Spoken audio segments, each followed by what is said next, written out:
Hey, how's it going, everybody? Welcome back to the video game Nexus. The Spookrift has returned for this yearly iteration. And we've got a lot to really go and cover. Got plenty of games to go through for this month. Got a few things going on right now. Got a few games that we could be able to do.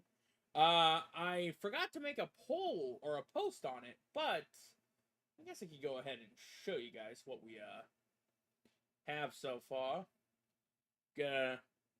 We're as you can see from the title, we're on Eternal Darkness Sanity's Requiem. But before we do that, we should probably boot up that one image. Let me see if I can find it real quick. Might have to go into my Discord for this. But yeah, that's probably what I'm going to have to do. Can't remember if it was in the hub. Yeah, it's in the hub. So, we got a few games to go through this year. Some of them are reruns. And some of them are new. In fact, I think like 2 or 3 of them are new. Let me go ahead and just put this in. Go ahead and just do that. There we go. And let me go ahead and just grab it again. Now, if only if I can remember what I actually put it as. I put it as Spookrift. Ah, there it is. So this is what I have currently set for. Should I put this to stretch to screen? There we go.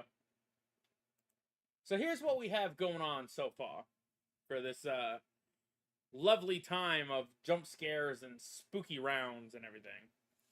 As you can see, we got a few games new to the group. We got ourselves the second game in the Suffering series, Ties That Bind. We have Dead Space and Eternal Darkness returning from 2 years ago. And we also have Dead Rising up in this bitch as well. Now, I'm thinking what we're going to do is that we're going to do... Or, well, we're obviously getting Eternal Darkness out of the way first. Short game, shouldn't be all that much. And in fact, I am going to have to replay through, I believe, Blue again. Because for some reason, it does not have my save data for Actually, no, it doesn't have my save data because we played it on an emulator last, or about a year or two ago. So, and then as for Dead Space, we're going to be doing that game again, but this time with the remake of the game. But I think we'll probably do that towards maybe like the middle of the month, probably in like the second or third month, or second or third week. The Suffering will definitely be happening as well, and then Dead Rising, debating on how that actually goes, we might be able to get through the entirety of the first game, especially if we're trying to go for like one of the harder achievements of the game, which is I believe 7 day survivor, which is basically you gotta try to survive for as long as you can. But the main thing right now is obviously, of course, just getting through the first 72 hours of the game. But with all that being said, let's go ahead and get into some Eternal Darkness. Again, I do not have my save data for this, so we're not going to be able to play through, or well, we just don't have save data for the blue dome. And we also have to do a bit of a coin flip, because the little poll that we decided to do,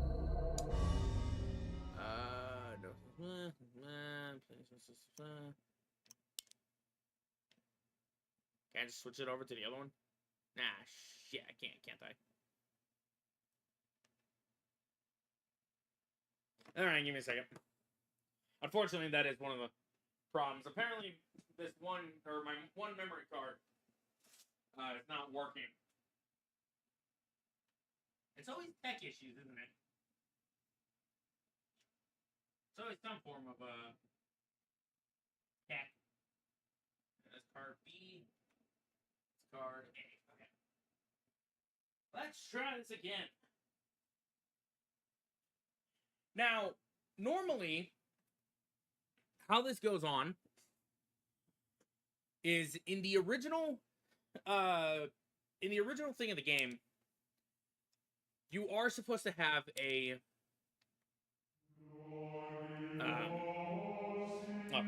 flesh, bone, bound together with the oddest magical incantation. This wretched book is where it all began so long ago. Play through again before time. Because I mean, we're gonna be playing this game again in like 2 or 3 years. I am Dr. Edward Roivas.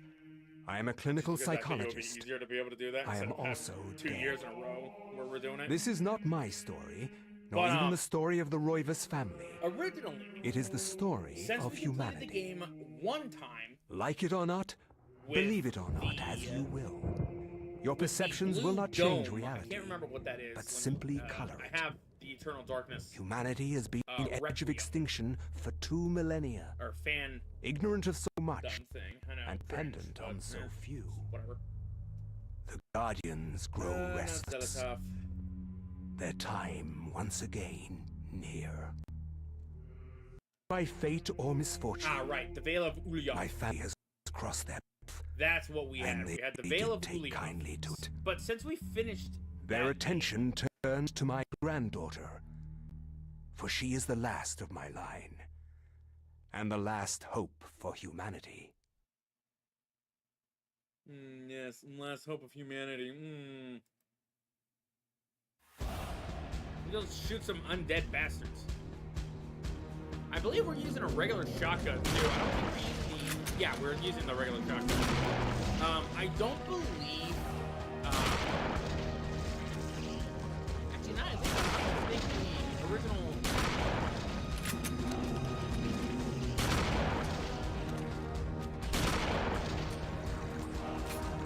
Oh. Oh, right. Yeah, we were supposed to run out of ammo. I don't think you can die there. I think it's really more just like a... kind of like a random thing. And yes, enjoy the very small picture quality for the cutscenes.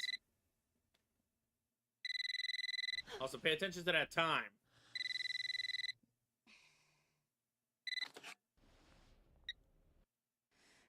Hello? Miss Alexandra Roivas? Yeah, who's this? This is Inspector LeGrasse of the Rhode Island Police. I'm sorry to disturb you, but there's been an accident with your grandfather. I'll be on the next flight out. I don't think we ever really touched upon this. While this cutscene's going on, I do want to talk about that. Miss Roivas, originally I'm pleased to going meet to you. be I trust a you had a pleasant trip. sequel to this game. Yes, I Go ahead and suppose also so, turn this down a bit. Yes, my condolences. This is most unpleasant.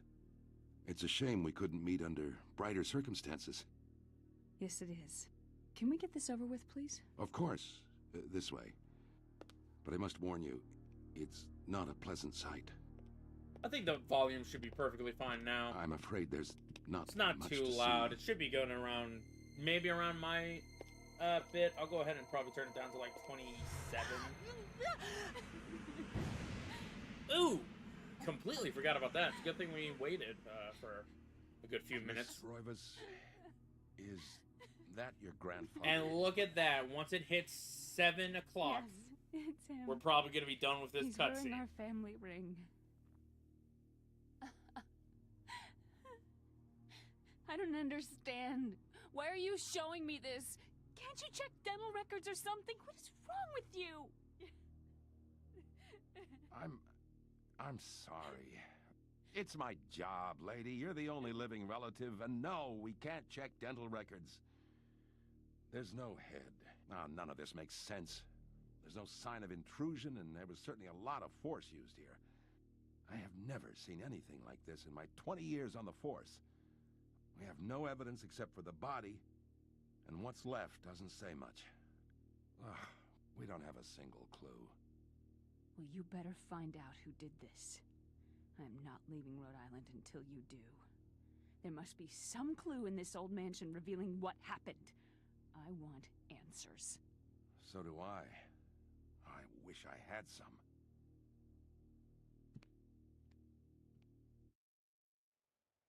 You know, I completely forgot that this also takes about 2 weeks later. Shocked by her grandfather's mysterious death and frustration at the incompetence of the local police. Ain't that the truth? Vowed to undiscover the truth, Alex decides to wander and search the mansion, the place where Edward conducted his research. If there was a tie to his past and a possible tie to his murder, it would be here. Okay, so we got plenty of things to really go around here. First of all, we're gonna head over this way, and we can examine the door. Pretty much a basic thing. We can you know, just take a look around and everything. Apparently the mansion calls on beckoning Alex to uncover the family secrets that has been hiding around here.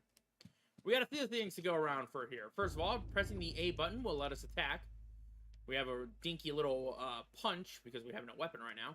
We can examine the entire area, and I believe while you're playing this game, the chapters do change every or a little bit of the time. So I'm pretty sure if we were to head back in here around maybe chapter 4 or something, it'll probably be hitting nighttime around that time. You'll also probably be hearing some weird noises and everything that is normal for this game. We're going to be getting a lot more into it as chapters go on. And in fact, the second chapter or the first chapter that I believe we get into, which is technically the prologue, because we still got to choose what the hell we want to have. There's a beautiful carriage clock. The hands appear to be stuck, yet the clock continues to tick, with the time permanently set to 3:33. There is a key in the back of the clock, presumably winding it. Should Alex take the key? We're going to want to hit yes. Picking up the desk clock and pulls out the key from it. However, there's something odd about this key. It isn't for winding it at all. It looks like a dresser key. We have now collected our first key item. Now, we're not going to be able to do anything with this for a long time, so best keep it in your pocket for now. You'll get some other things that happen to go around here. First of all, we got ourselves a little photo of like an ancestral Roivus line photo and whatnot. Going into each of these rooms, we'll go and do different places.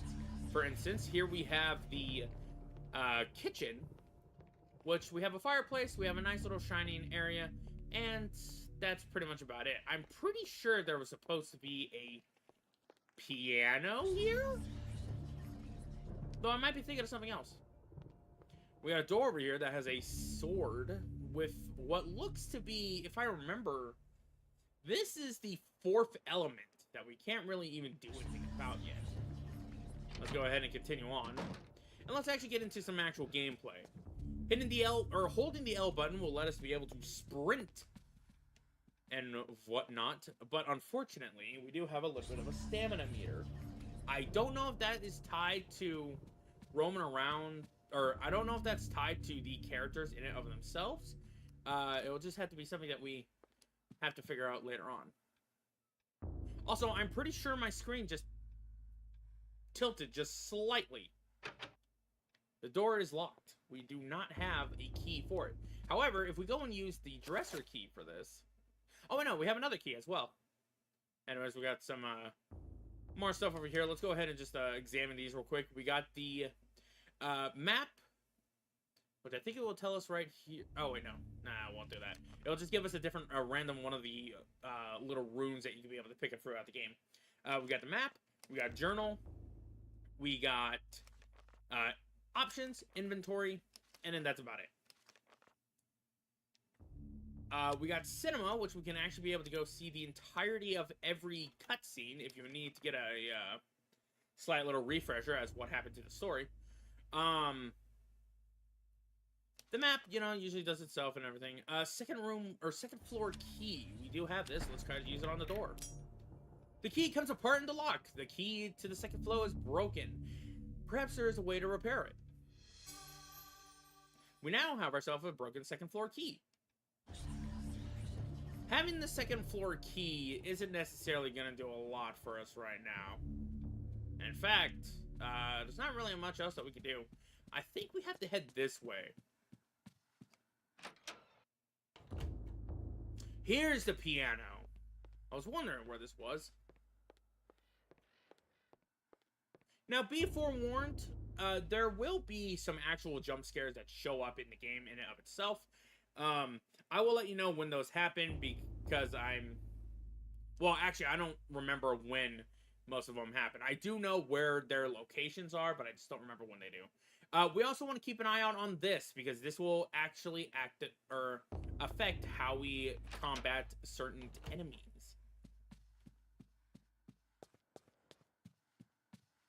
Alright, we've been in here for far too long. I think right here is where we want to go, right? Yeah, it is.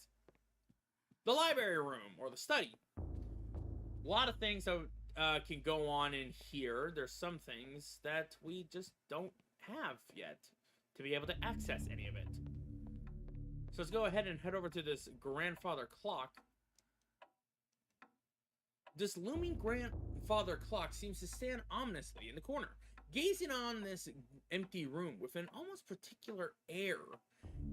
Using the left stick, moving it to the left and right, will adjust the hand clocks, or the clock hands. Should Alex adjust the hand clocks?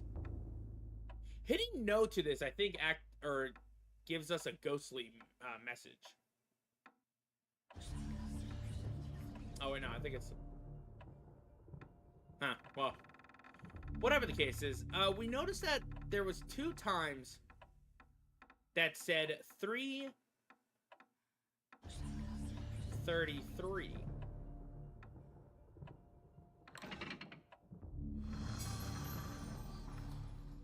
Hitting 3:33 will give us a little secret passage.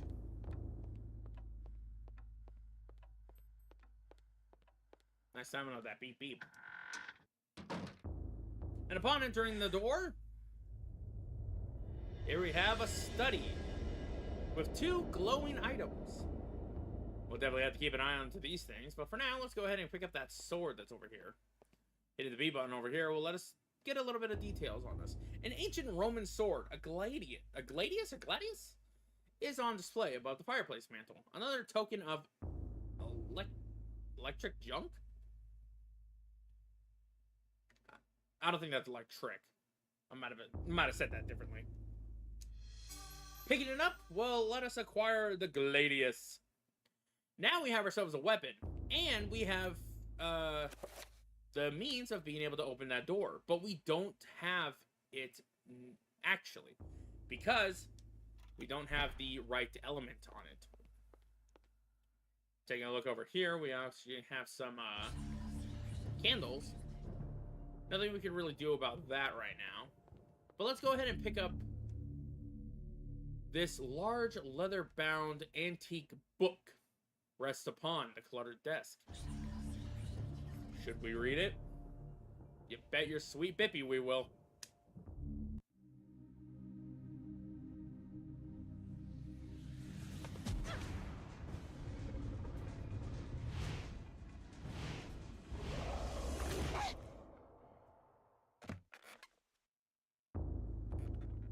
I had no knowledge of what was to come, nor did I care. How the knowledge changed me, it will also change you. As you read this, you will come to learn fear as I have. You too will come to understand, or you will perish. To think that once I could not see beyond the veil of our reality. To see those who dwell behind. My life now has purpose, for I have learned the frailty of flesh and bone. I was once a fool.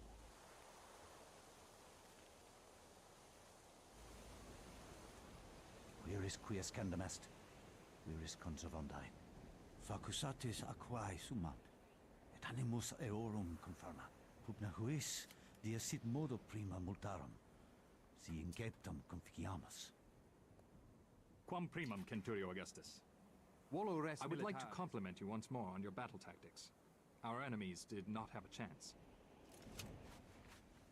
Do you believe that it really exists, Centurion? I do not doubt our Emperor's beliefs, or his orders. But if we are to retrieve the artifact, then we must be strong and patient.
Well, we're in the thick of it now here, folks. Take a look into this. The dais on the floor is finely crafted, inlaid with gold and gems that... Pius? I never know how to say this dude's name.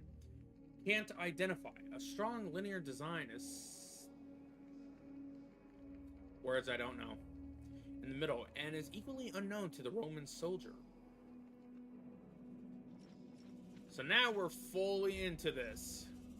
We're in a random place. We got teleported into something. Let's go ahead and just climb down the ladder.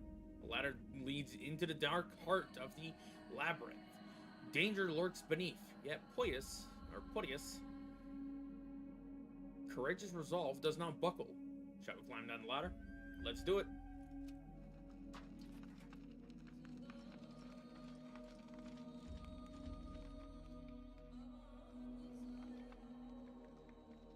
Nah, see, he's ready.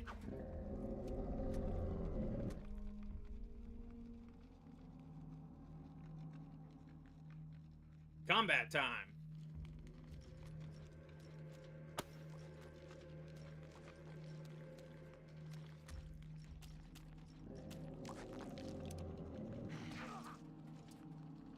No, I forgot how to block. I think it was B or something. Anyways, we have the health meter now. I'm pretty sure the health meter just always shows up no matter what, but I think it only happens once you take damage. The level will get lower. When it reaches 0, the character will die. Cut off one of the zombies' heads and then cut off its arm, and you have the ability to be able to do a takedown, essentially. Go ahead and take this guy's arms out.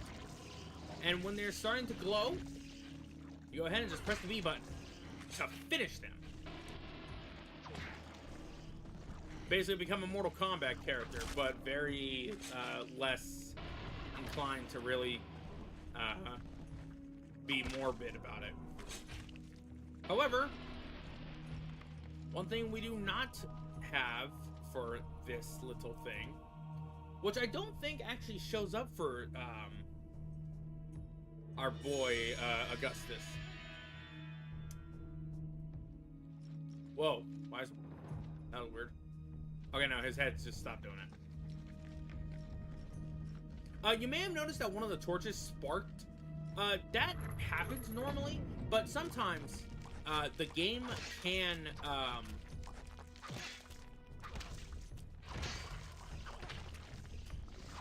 the game will sometimes actively do that. Doing that means that your character's sanity is starting to go down. We haven't gotten it yet, but we can see the color for the sanity in this one. Another strange granite block rests on the platform. Let's go ahead and pick it up. How do you say this dude's name? I never really remember how to even say his name. I just call him Augustus. Not really much else that we can really do around here. And in fact, again, I don't think this guy ever can be, I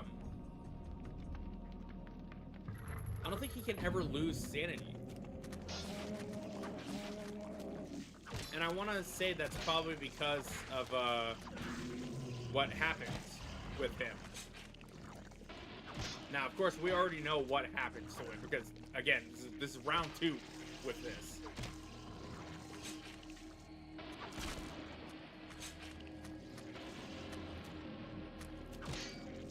Okay, was it B? What button was it? We also do have a little bit of a 3-hit attack that we can do. Oh, wow, we just killed that enemy. It didn't even give us the ability to... Oh, wait, no, it's still alive. Never mind.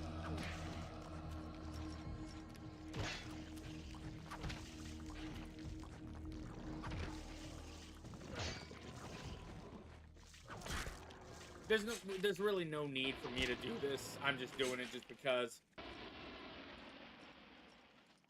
In fact, I think if we, next time we get an enemy that's going to attack, or that's going to go down, I'm going to switch to my fists and see if there's, like, a takedown for that. Oh, we had another pop. Had another pop, but yet no reaction from a man. Go ahead and unequip it. Let's see what happens. Nope, can't do anything. Put out of his misery. Ah, can't go that way yet.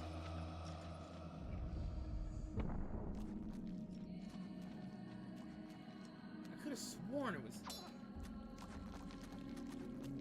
I could have sworn there was a button to actually... Huh. Maybe I'm misremembering. I thought there was a button to block. I want to say it's X, but I don't think our guy over here blocks. I think he just takes his licks and eats them.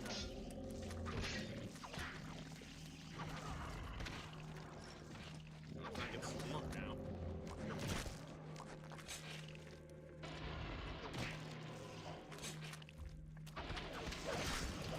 also go ahead and do some other attacks as well, aside from just doing the normal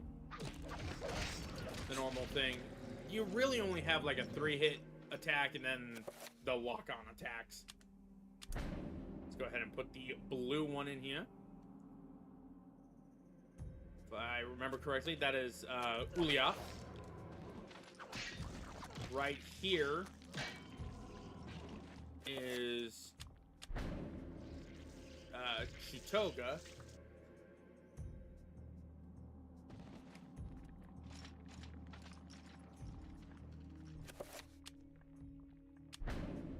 We got...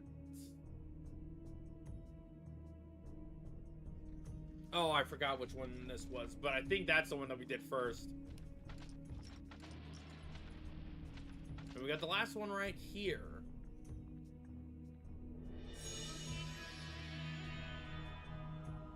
And if I remember correctly, I think this one's name is Mantarok? I think. I actually don't remember.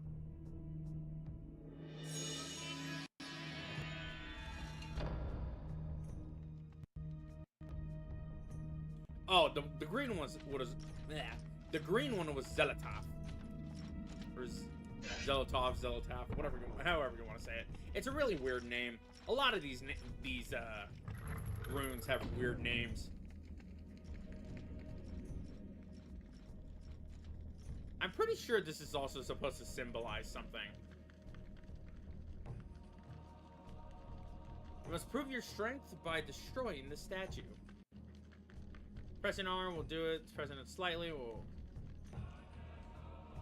Oh, okay, I see. Pressing or releasing slightly and pressing it again will cycle between multiple targets. Oh, cool. I didn't even know that you could do that. Body parts, up to head, left and right for the arms. Now, I don't know how this actually works down. I want to say that this actually affects one of the sanity effects, I want to say. So, for just in case, I'm going to hit right, left, up, and finally the middle.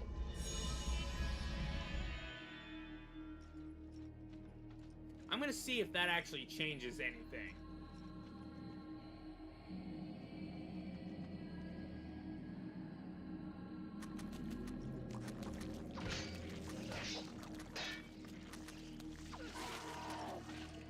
We definitely do not want to have the skeletons getting us into a corner. Especially inside of the thing.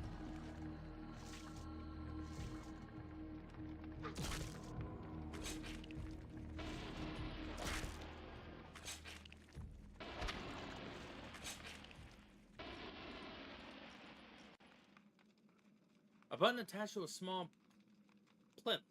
I want to say that's what it says, I don't know. Softly illuminates the room. A bizarre energy seems to radiate from it. Let's push the button.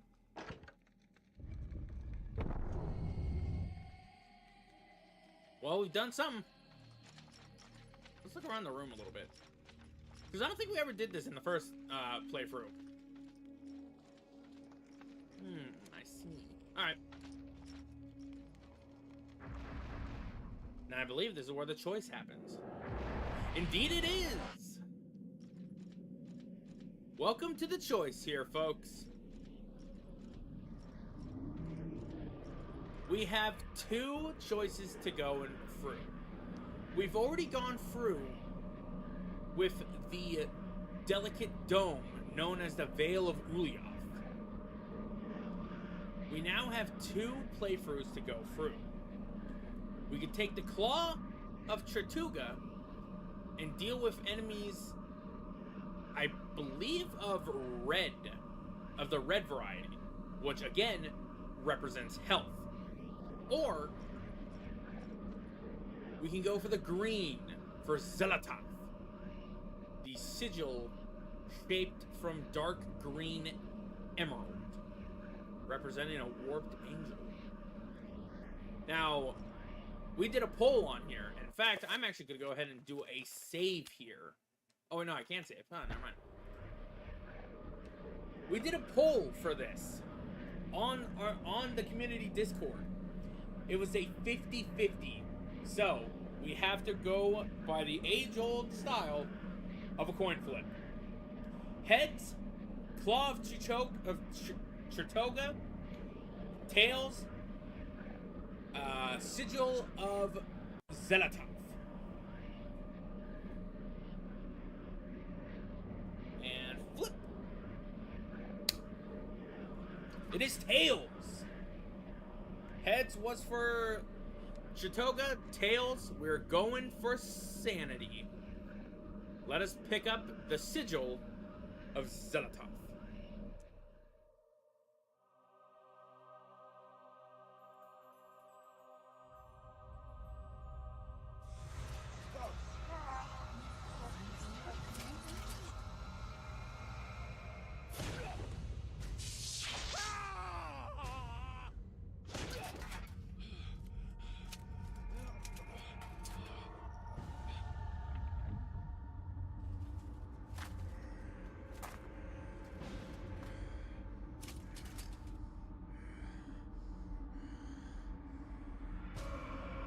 Ooh.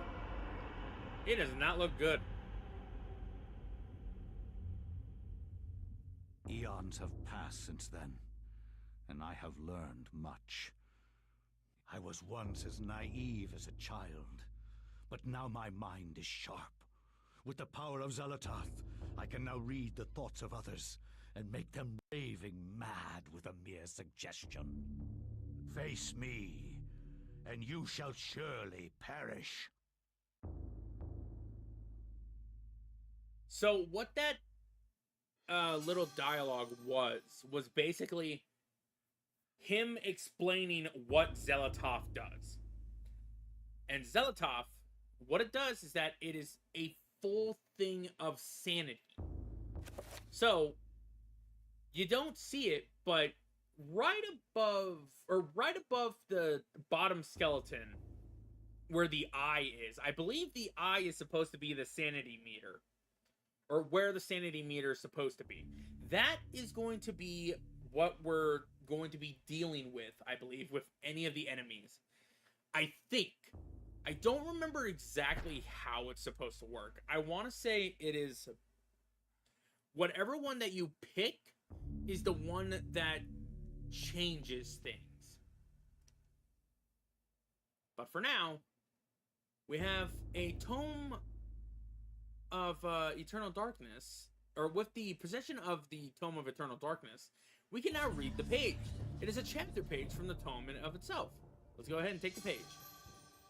The chapter page entitled The Binding of the Corpse God has been found. Now we got a few things that we can actually be able to do around here. I believe our sanity is still relatively normal. I'm just going to go out here real quick. It doesn't look like it's skewed, so I think we're still relatively sane. As you go throughout the game, the camera will start being tilted more and more. We'll actually be seeing it in this chapter, actually. So let's go ahead and use it. I cannot say what was the true beginning, nor am I sure of its end. So perhaps here is the best place to start. I am reminded of ideas I first encountered in Sir James George Fraser's book, The Golden Bough, a study in magic and religion. We are overwhelmed by a very human need to weave a web of meaning where there may be none. Since time immemorial, ancient peoples have dressed up their lack of knowledge as gods and demons. I have discovered that sometimes the fates of gods and mortals intertwine, and legends are born.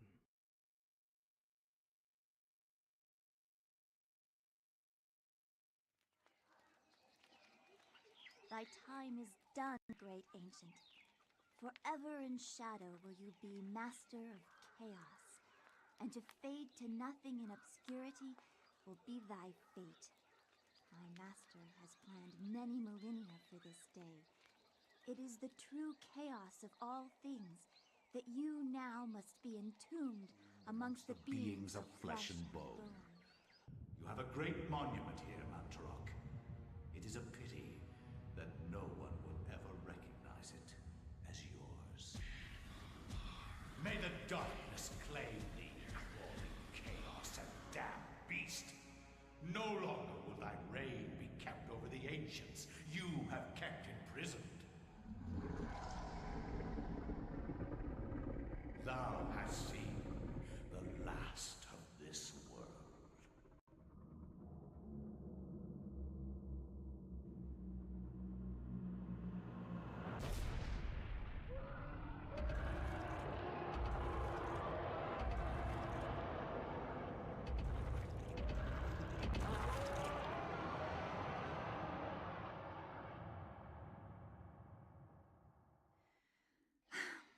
Not even these mythical fables can keep me amused.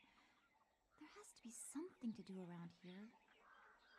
I only wish something that fantastic and of higher purpose could happen to me.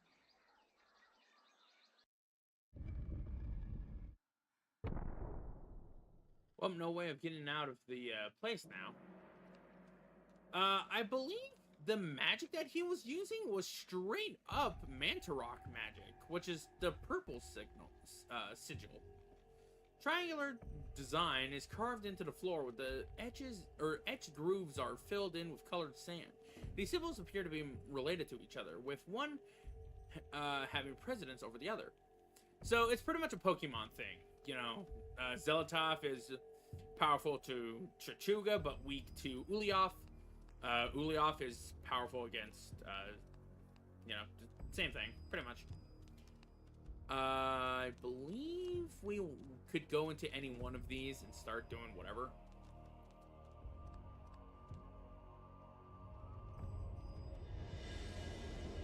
Got a whole bunch of dead corpses up in here. Also, we have the eternal darkness with us already, and we also have ourselves a little bit of a sword. Checking it will let us be able to see that it has a wooden grip, light and durable, a small curve running the handle from making it better for hacking rather than stabbing. I believe you can, yeah, you can rotate this, but it looks like you can only, oh, wait, no, you can. I don't know why it wasn't letting me. Got plenty of things going around here. We got some candles over here. Design on the wall appears to depict the time of day. Perhaps the candles do too. It's a little hint for you right there. We can go all around this entire place. However, this place is a little booby trap. You can run through these, or you can be smart or dumb like me and do that. You can sneak through here, but there is a way to do some better stuff with it. If you sneak onto that... Oh, wait, no, you can't. Never mind. I'm thinking of another thing. Also, I'm pretty... I should probably not hit those, huh? Oh, we're trapped in a room. And we have our first instance of a dead corpse. This creature, however, will do some different things. When located by creatures, a sanity loss will occur, causing a decrease in the level of the green bar, the sanity meter, and the character will pulse green. Beware. Sanity loss affects perception and eventually health. So the sanity meter, as you can see, it's relatively basic for our character here. I don't remember her name, but we'll be able to see what her name is when we get into later chapters. It represents the character's sanity. Every time he/she makes a monster, his/her sanity will get lower. The lower the sanity, the much more the character will hallucinate. Certain enemies can also attack you for sanity damage. Performing a finishing move on a creature will recover sanity, however. So, doing the finishing moves, as you can see, will recover some stamina. Or sanity. I keep wanting to say stamina.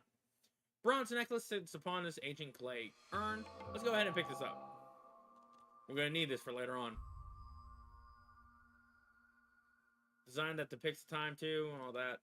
Let's go ahead and extinguish this. And this will lift the lock from the room.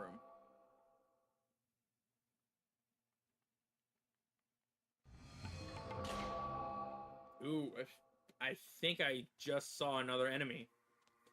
There was another enemy that showed up there.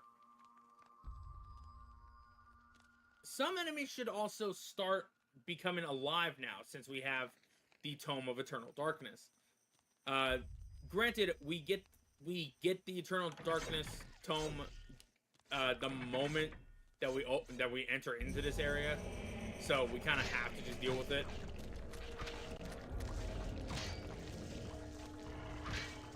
Gotta be careful with all these enemies. I'm gonna go ahead and not affect my sanity. I'm gonna let the sanity get a little crazy, because then we could see some actual sanity effects and whatnot. However, we are gonna go and pick up this. A statue of a goddess, delicately sculpted from sandstone. It casts an alert eye over anyone who enters the temple. There is a strange necklace around its neck. Let's go ahead and pick it up. Got a strange necklace.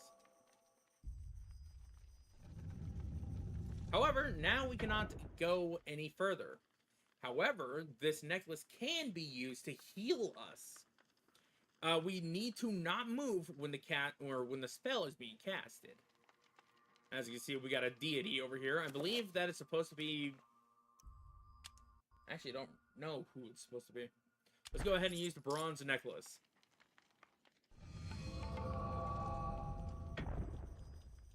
As time goes on by, we'll be able to get more and more better with the simplistic announcements and everything. Let's go ahead and actually take the first heal, because we are hitting the enemies a little, we are getting hit a little bit more.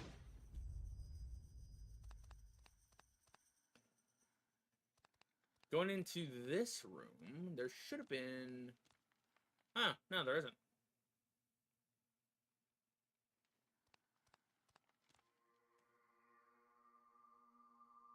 Looks like this one's relatively same. Aha, we almost hit that. Let's go ahead and just sneak this way. We don't really have to worry about it. We just gotta worry about the big ones that actually can do some damage to us.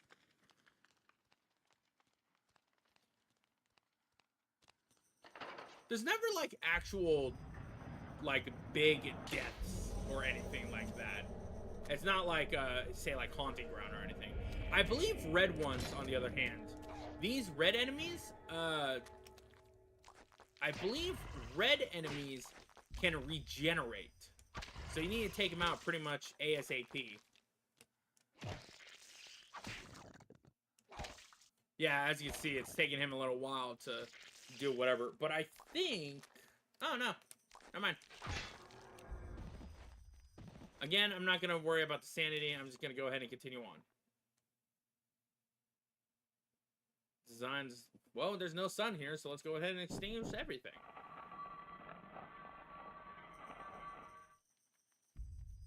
Eventually, later on in the game, we'll be getting enemies that can just rapidly drain your sanity meter, making things a little bit... Whoa, what? Oh. Right. Kind of spooked me there for a second. One of these guys is probably gonna wake up here. Oh wow, none of them did. What's over this way? Nothing over there. You know, I just noticed the wall texture. I know it's supposed to be little figures, but I don't know why. It kind of almost looked like creepy faces. Like, you can kind of see it, right? Also, the fact that that hallway over there, also, why do you keep looking over? You're probably looking at something. that hallway, that little square with the hallway and everything, that looks so bad in modern day, like, aspect ratios. Because obviously, you know, you're supposed to have this on, like, a CT or a CRT and everything. But, I don't know, just seeing it like that kind of weirds me out a little bit. I don't know why. I want to say it's just because of this game. A small pedestal covered with decorative etchings stands before the wall. The blowgun upon it must have some special significance for it to be the focal point of this display. Let's go ahead and take the blowgun. What could possibly happen, you know? Shit!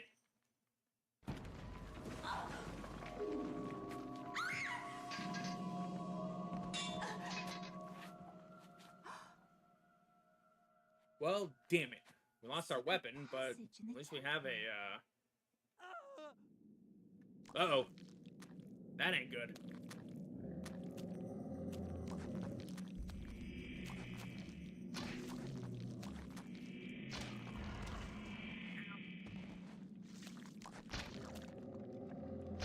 I believe they're taking poison damage with this, too. Again, I'm not going to really worry about any sanity weapons or anything like that. Let's go ahead and take up our broken short sword. Fun fact.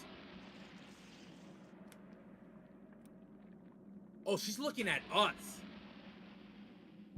Oh, I don't like that. That actually kind of...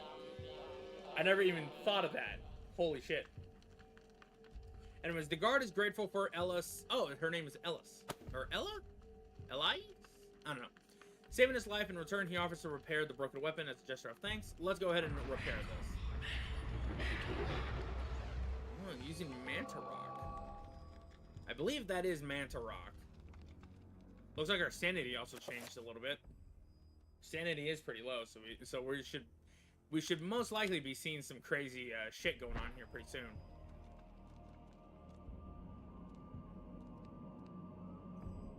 Oh, that's so weird. I never noticed that she can actually... It just looks like she's just looking into the camera. I don't like that.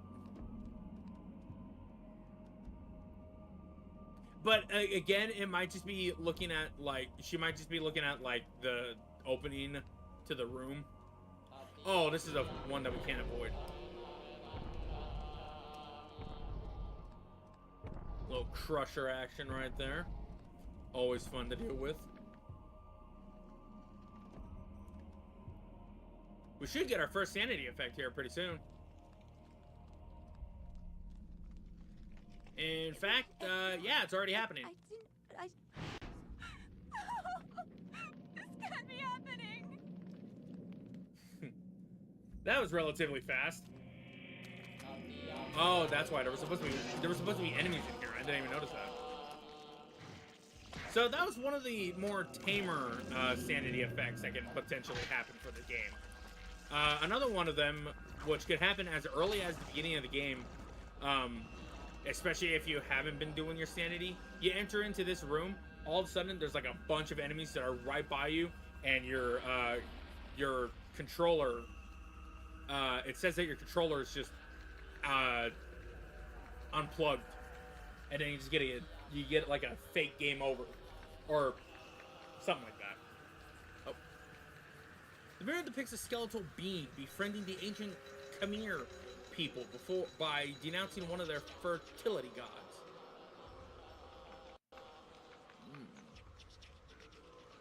Sounds delightful.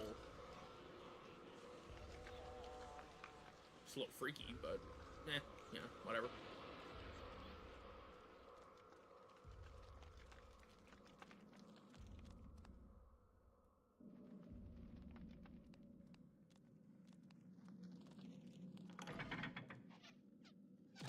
Oh.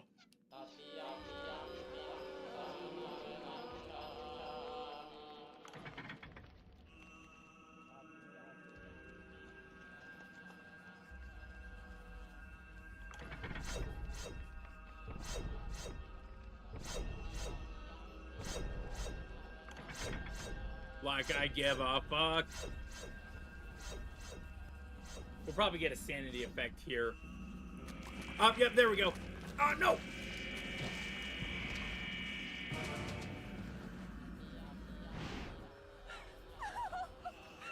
Wait, okay. I thought they were gonna put me at 0 health for a second.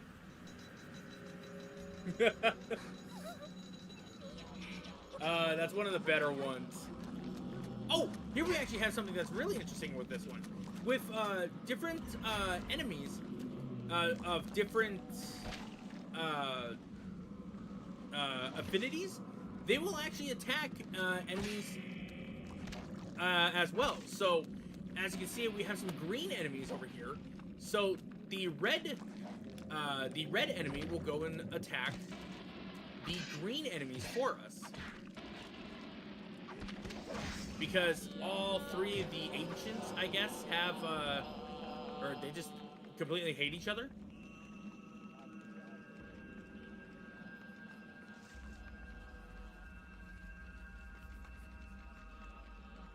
I don't know what's actually going on with the camera doing this. I want to say this is also another sanity effect for just not having, your sanity high up. Because it looks like it's supposed to be a head twitching. Yeah, it kind of seems like what it's supposed to be. I want to get as many as... Menity? I want to get as many of the sanity effects as we can get. I think another sanity effect could happen here. Looks like we're not getting anything. I think it happens every 2 rooms.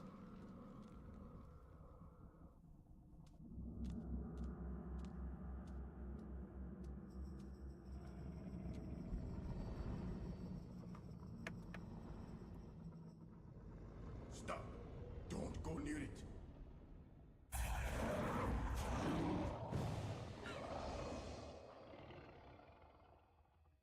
So, you are reduced to feeding on flesh and bone, Mantarok. How the mighty have fallen. You will fester for millennia to come. A slow and torturous fate for thee. You had best leave, young fool, or you will find yourself as food for the dead god.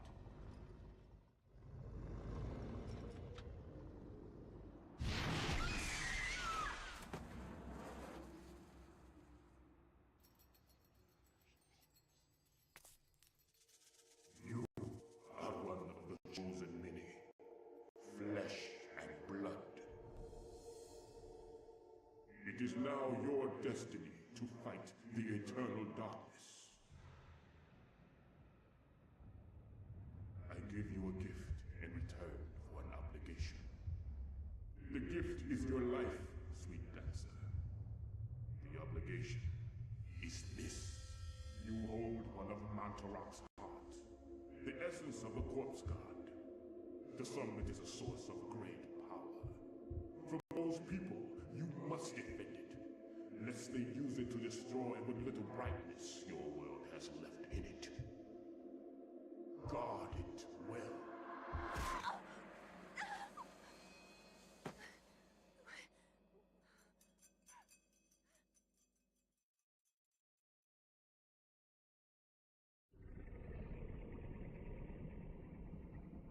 Now, if there's one thing that I do want to say about that, I want to say that the guy that just gave us that heart, which I believe was Mantarok's heart, correct? I wanted to say back then that I think I even said it in the thing. I want to say that I did, but I don't fully remember. We got a metal staff here that's held by the arms of the statue. Let's go ahead and pick up that. This will be helpful for something. Anyways, we got a massive... We got ourselves a massive creature here with a bunch of eyes. Luckily, this guy, or this thing, will not actually attack us. But we can take a look around. As you can see, it's pretty crazy.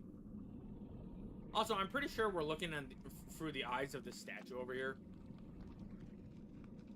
At least that's what it kind of feels like. Statue of a human female bears witness to the monstrosity that fills the room. The cornerstone of its body is covered with effluent? I don't know. Grime that Mantarok has secreted over the years. I don't know. So yeah, I take it that this is actually Mantarok right here. So I could be wrong about what that purple stuff is, but I'm pretty sure that purple, the purple powers, I believe that is Mantarok. That we just do not see, but I'm going to double check just to make sure that I'm actually getting my stuff right about this. Because I believe that is supposed to be Mantarok. Yes, I just confirmed it. It is Mantarok. Purple means Mantarok. And purple is actually like the most overpowered one, because that one, as we will get, we basically saw it already with the strange necklace and everything, and even with the guy who fixed our weapon for us. The weapon, or the powers, depending on what they do, will actually repair stuff or be able to heal us and everything. And that's just... Oh, hey, we even got our sanity back.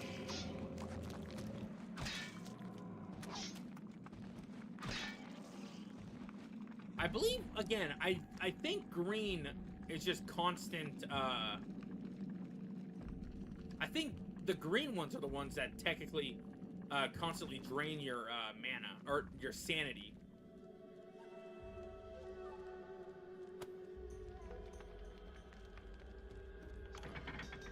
Oh, was there an enemy? Yeah, there's an enemy.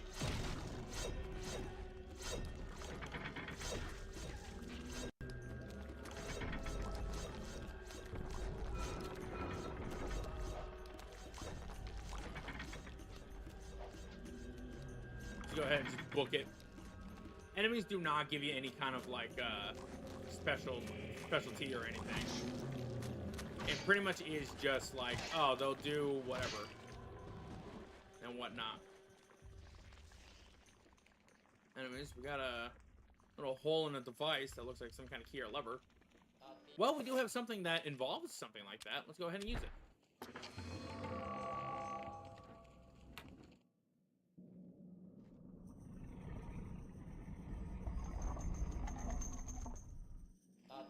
Now, of course, it does mean we need to go back from here.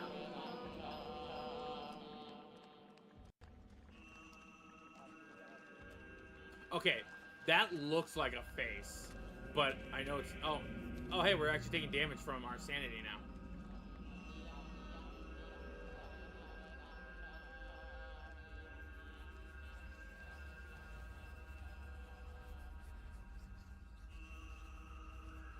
We're going the wrong way.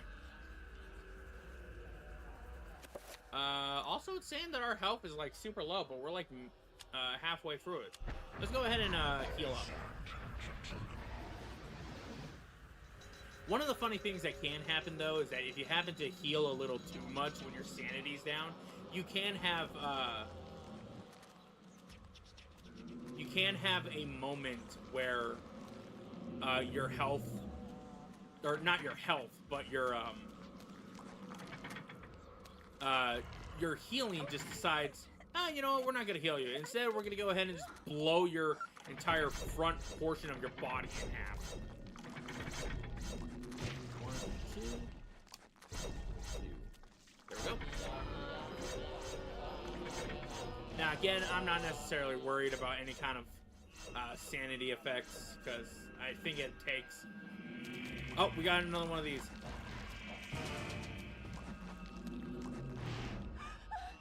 Oh, that time it wasn't even the controller.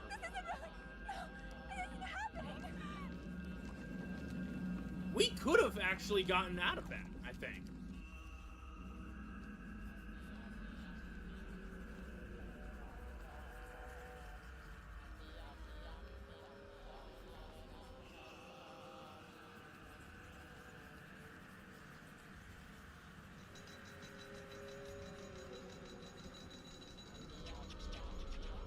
Looks like we're not going to have anything happen here, but I think if we were to probably try to do a save, we'll probably get something.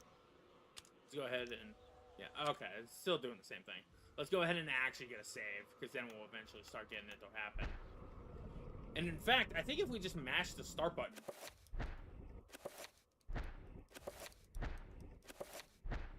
Okay. Not getting anything from it. It was an interesting idea, though. I wouldn't be surprised if they actually would have had something like that.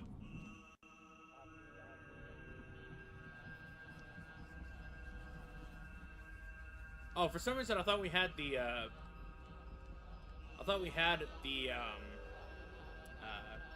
necklace around our actual necklace. Fool! You Or should neck. have run. Instead, you will die. Where is the essence of Mantarok?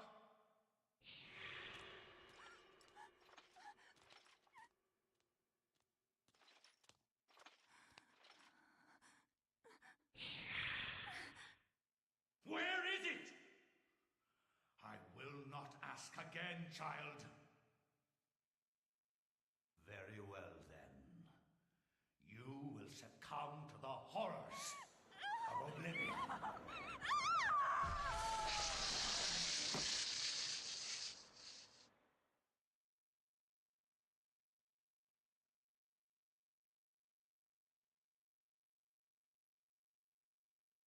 That didn't really seem all that painful. I mean, granted, I know nothing about black magic or anything like that.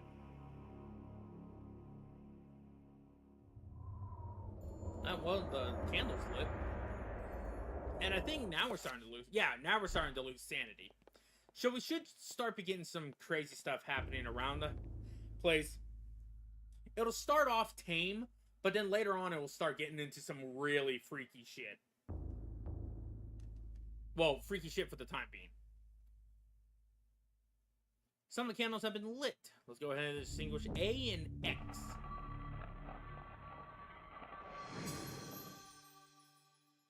Get us a little paper tube. With the correct sequence of candles being lit, a hidden panel opens. This is a message. There's a message tube inside.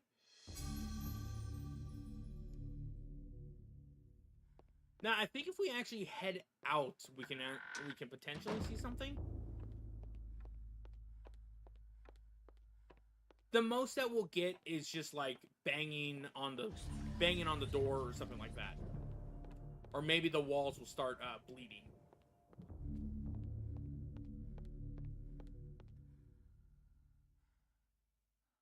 We don't have a camera tilt yet, but it looks like it's slightly. Maybe. I don't know. Let's go ahead and check this message tube. We found another chapter page entitled Suspicions of Conspiracy.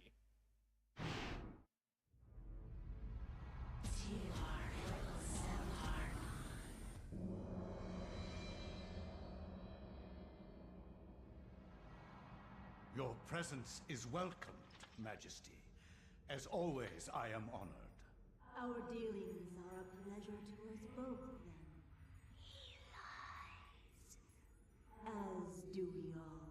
What is this flaw you wish to discuss with us? My concern is with the other ancients. Ulyaoth, Shaturga. Should they unite with Mantarok, they will doubtlessly possess enough power to vanquish even thee. As darkness abhors light, and light abhors dark, the others will not, cannot join forces. Mantarok will be bound, and the others will sink into insanity when I return. As has been foretold. I was unaware. There is much you do not know. And much you never will. Be certain to retrieve Mantarok's essence. It is necessary to cement our place in your world. Then what of Charlemagne the Frank? What do you intend for him? The Frank is an instrument of light. He seeks to unite Europe under his banner. With this in place, my guardians will be hard-pressed to perform the functions you require. for your own schemes, Pius. Think of your future. Then Charlemagne will be removed from the picture. Make sure he is dead. Or insane. Or perhaps one, then the other. Just make sure he is removed from power. Of course. He is as good as dead.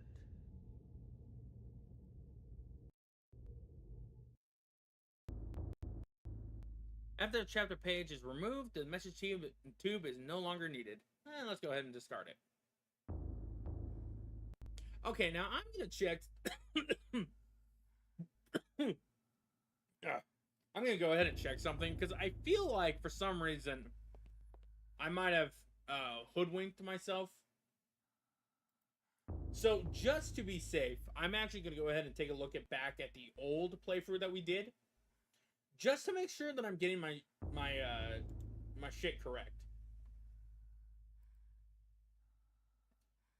We did go for the dome, right? Just double checking. Okay, good. Whew. I did not want to have to be, or I did not want to have to think that we started another playthrough of green. That would have sucked. Anyways, now let's go ahead and head into the next chapter. But before we do, since we've already hit the hour and 12-minute mark of the stream, let's go ahead and take a little bit of a break real quick and get some soda, get some drink, you know, stretch, do all that other stuff, and maybe, just maybe, we'll get some other people in here as well, if they want to, of course. Though, it'd probably be better if we do that for something else, but I'll discuss that later on.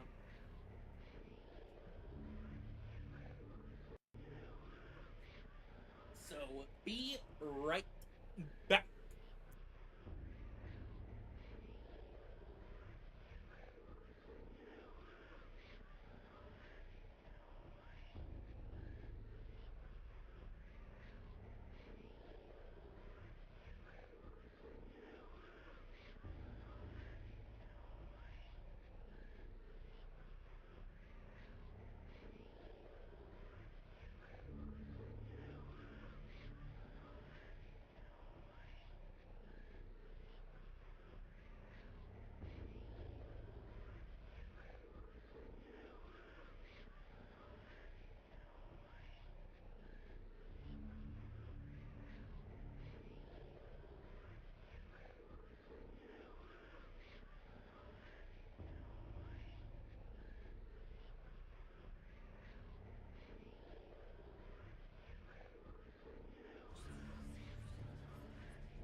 And we're back.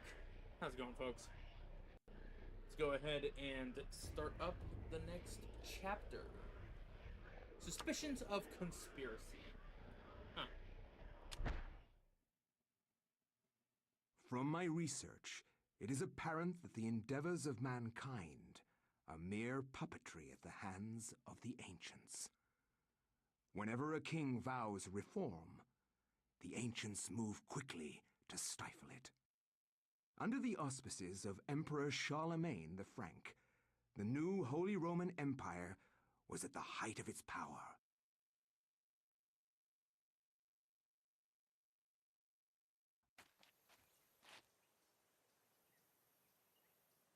Hanc mit ad dominum, et imperatorum nostrum, carolum magnum francum. Deliver this to our Lord and Emperor Charlemagne the Frank. No one but him must see it. They are words for his eyes only. At once.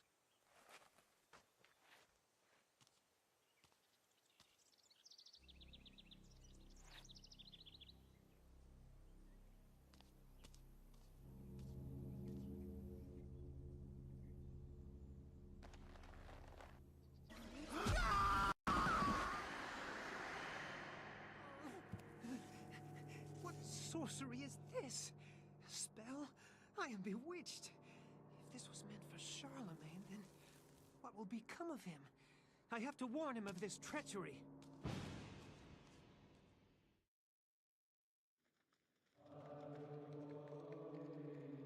And look at that, I made it just in time to be here right after the cutscene ends. Brilliant. Okay, so now we're with Anthony, I believe that's his name. Got ourselves a message scroll, which had us, what looked like some strange magic on it. Yes, after Anthony briefly describes his mission, the monk informs him that the Charlemagne was last seen in audience with the bishop in the visiting chamber. Got a few things that we can do here. We can actually lock onto these guys and punch them, but probably should not.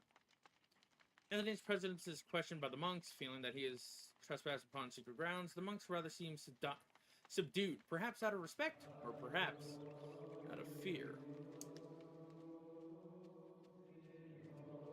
Roaming around this entire area, we can be able to see a whole bunch of these other people. Visibly disturbed with grief and despair, the monk sobs pitifully. He recounts that this is not the only death to have occurred recently, but and wonders what if perhaps the order is being punished for a wavering in faith. We got a guy in prayer over here. We got a casket right here. We got a guy over here. The monk cordially? Is that how you say it? I don't know. Greets Anthony. However, he brings grave news of the loss of one of his order who fell from the tower to his death. His tone is guarded, leaving Anthony wondering if, indeed, this is the truth. A funeral casket made from unfinished wood. It is not properly sealed and could possibly be opened. Should Anthony open the casket? Sure, why not? Ooh! Oh my god, what is it? What happened? This devil's work. We should get out of here. You have proven what we have feared the most. This poor man has been the victim of great evil. Look how his body has been defiled, as if something has burst out from inside him. Here, take this for your protection. And find the bishop. He must be informed of this horrible discovery. So now we have acquired a sword. I'm not even going to try to pronounce that word.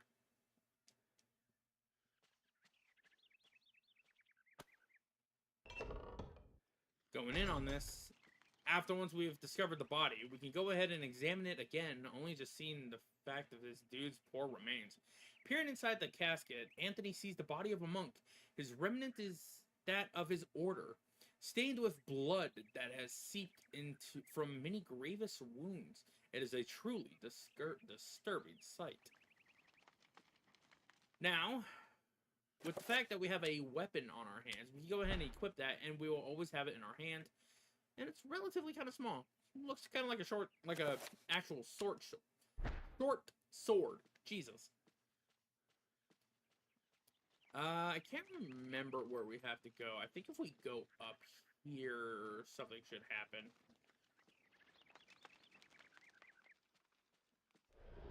Oh, something is indeed happening.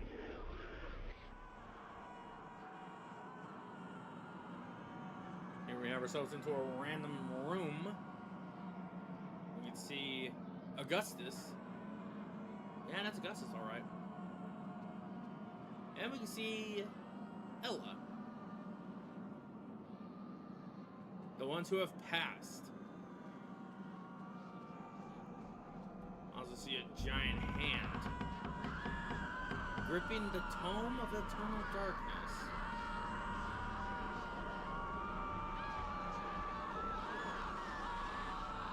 It's kind of funny to take a look at all the screaming faces that are on the ground and everything, because we're just walking on them and everything.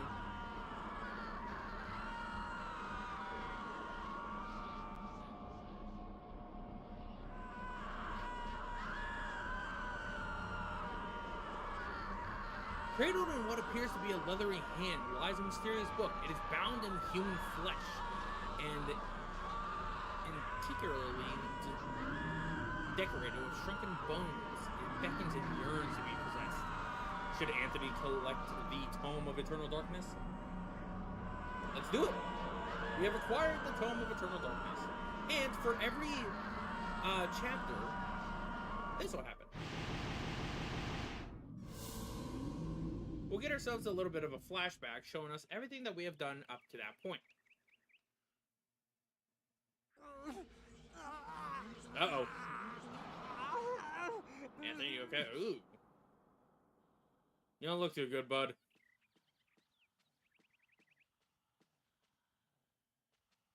And hello, what is this? I see. A mysterious gold medallion rests upon the desk. Let's go ahead and pick it up.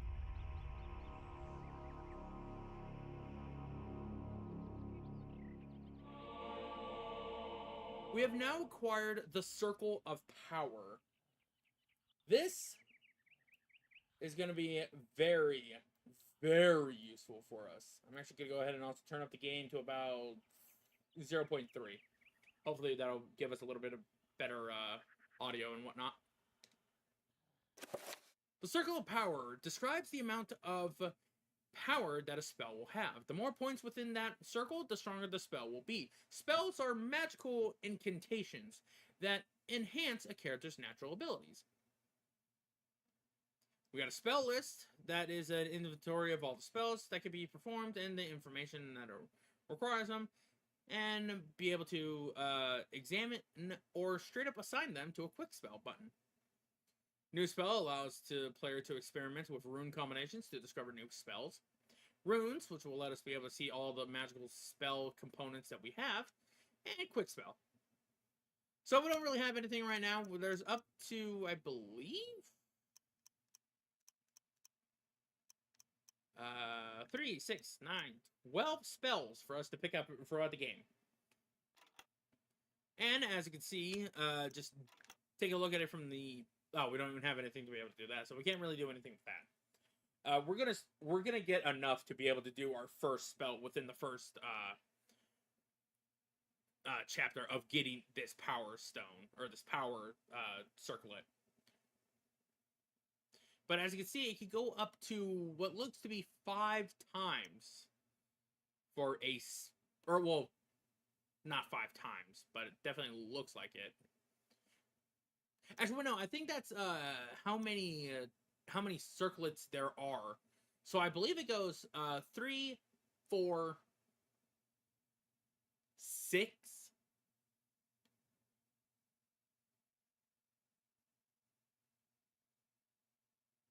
And then 8, I think? I don't remember exactly how many you get. It's been a while since I've actually taken any time to really do this. Anyways, we got a blue urn on the shelf. Let's go ahead and pick this up. This ought to do something for us. Let's go ahead and just get another weird, funky camera angle. Among the tomes and manuscripts, a book that brings attraction to itself. Oddly pristine on a dusty shelf that doesn't quite belong. Oh, that was kind of funny. Let's go ahead and move the book.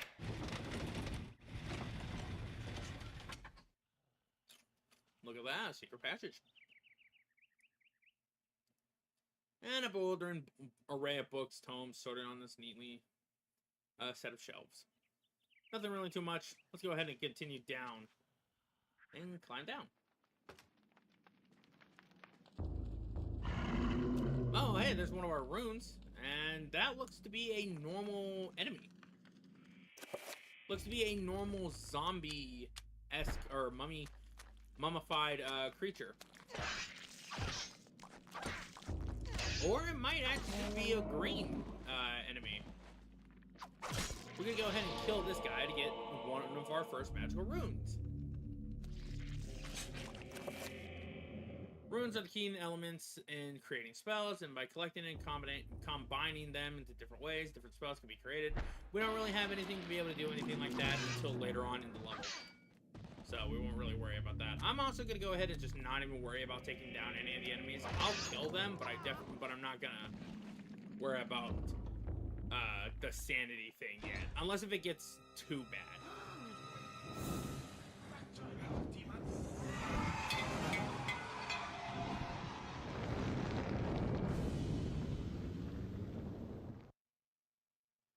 I like how those skeletons ran, or that one skeleton ran away from the torch.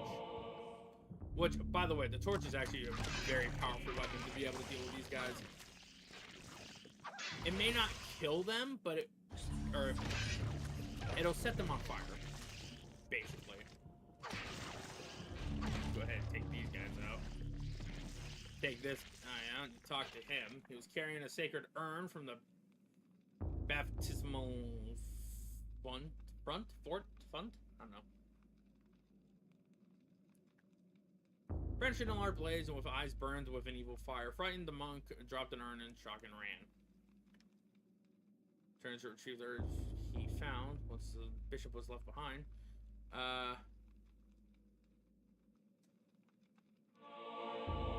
So now we got a two-edged sword. A slightly better sword to deal with instead of having to deal with this little dinky one. The only problem is that using this sword will make things a little difficult because we have to use two hands to be able to use it. But we will go ahead and equip this torch real quick to go look for these urn pieces. I believe you actually have to have the torch equipped to be able to pick these up. We got one piece of the broken urn. We got another piece of broken other urn.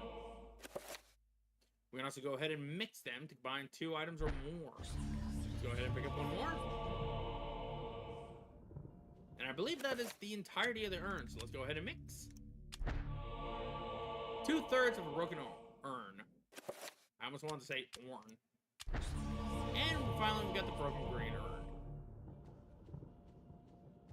Let's go ahead and talk to this guy again. The monk ambles around nervously, as if half expecting the demonic bishop to return at any moment. You know, it wouldn't surprise me if that was actually the case that you could be able to have happen. I thought we started shrinking for a second. I was gonna be slightly upset. Let's go ahead and equip back our sword. Oh, we got another enemy. We got another enemy with a rune, and we also have a tablet that is a magical codex. Now, these are relatively interesting. Not knowing... Or, runes cannot be understood without a codex. And without a codex rune in your possession, it will remain a mystery. And I believe there are some runes that can be missable. I believe Mantarok, for instance, has its whole, like, base thing fully missable. Got ourselves a magical rune. And I believe that was the one that was on the codex, I think. We'll go ahead and just kill that guy for the hell of it. Ooh. Anthony, you ain't looking good, but ooh, jeez, yeah.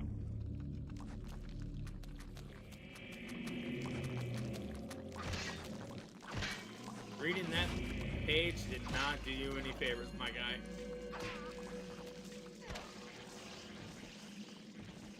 Fortunately, though, he's just gonna have to deal with it. Slab. Another magical codex. And I believe that was one for... Yeah, for Ulyav. So we have the one that I believe we're strong against, or weak against, I think. Oh, no. Yeah, it looks like we're strong against it, because I think it's actually even showing up there in the top left.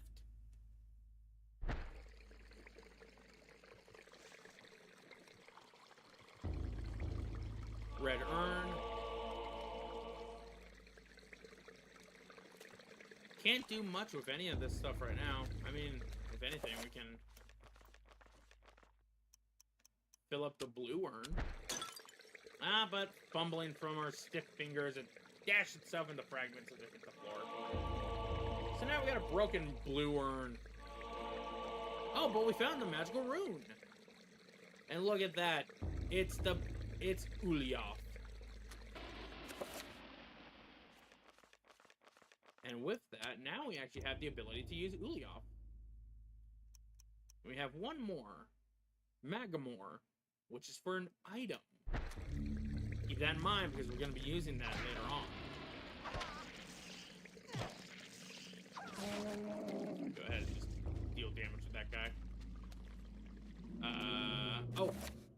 I bet we can use the torch right here. We can also go ahead and just burn this dude, too. Let's do that.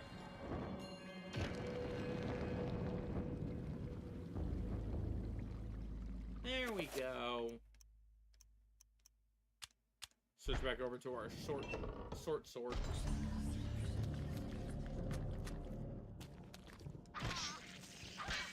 I believe if you can attack these guys before they oh, there was some blood on the wall.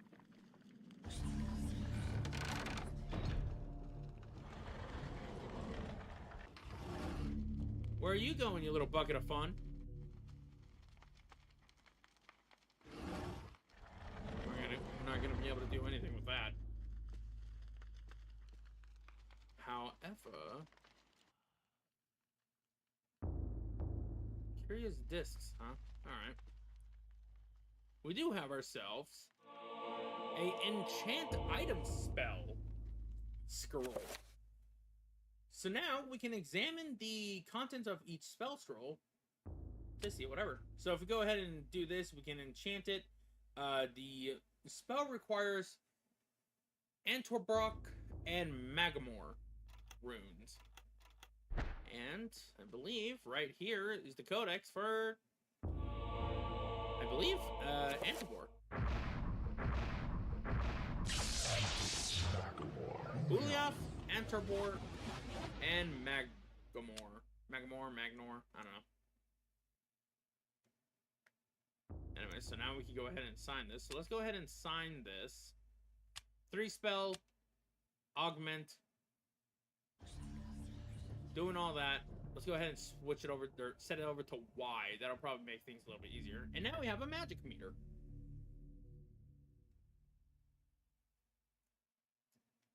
Also, I don't know why. I thought brain was gonna be magic, but I guess I would make it into magic. I don't know why, but whatever. I'm not gonna complain. Anyways, the magic meter basically represents our magical energy. When the cast level will get, when a spell is cast, the level will get lower. The the meter regenerates whenever the character is in motion. So as long as we keep moving around, we can basically have infinite magic.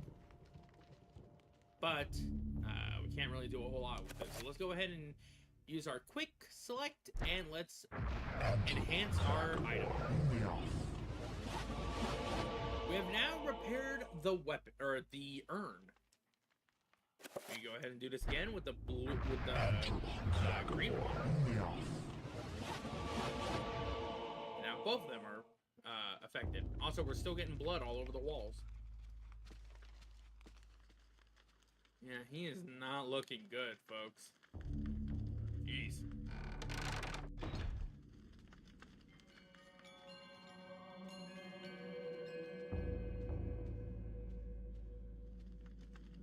Surprised we haven't gotten the most common one that actually shows up around in this area. It's usually the one where we start seeing our body parts get cut off.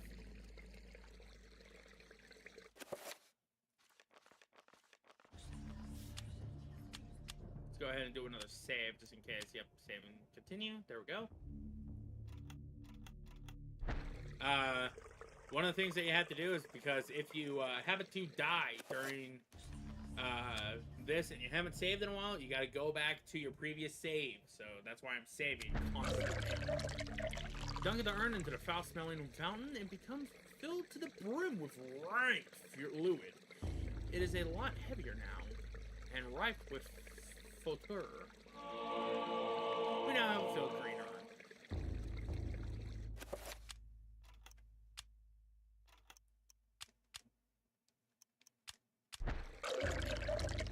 Dunking in again, yeah, pretty much the same thing. Filled blue urn.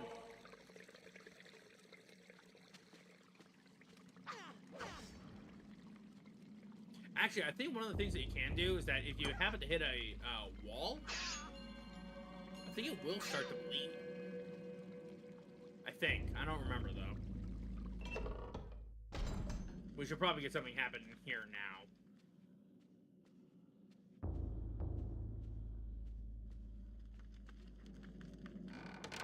Still nothing.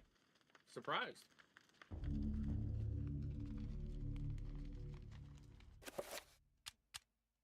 No. Can't use that right now.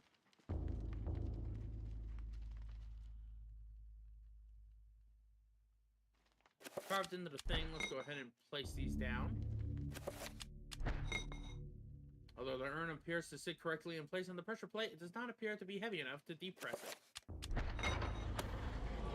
Wait, depress it? Nah, whatever.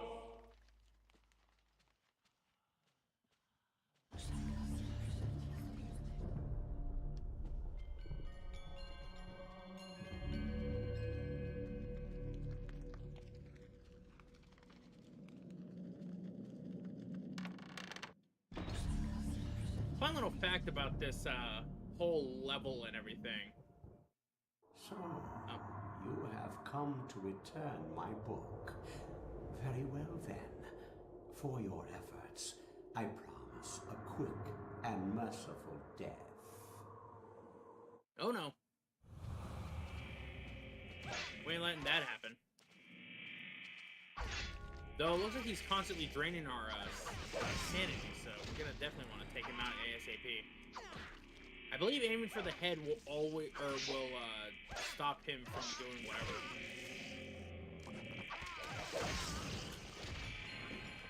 Ah, get off me!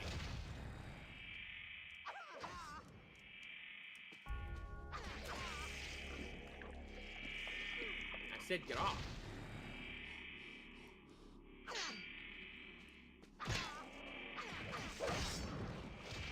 Oof, man, this guy is constantly going after our sanity.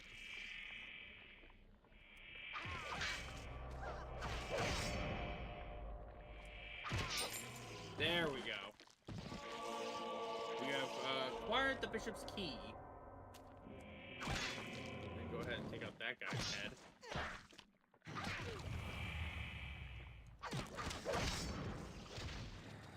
Starting to take a little bit of damage from our sanity, so let's go ahead and actually take out some of these bodies. I'm not necessarily going to worry about this, guys. We do need to be careful with our health, though, so we might need to start doing sanity just in case, but I think we should be fine.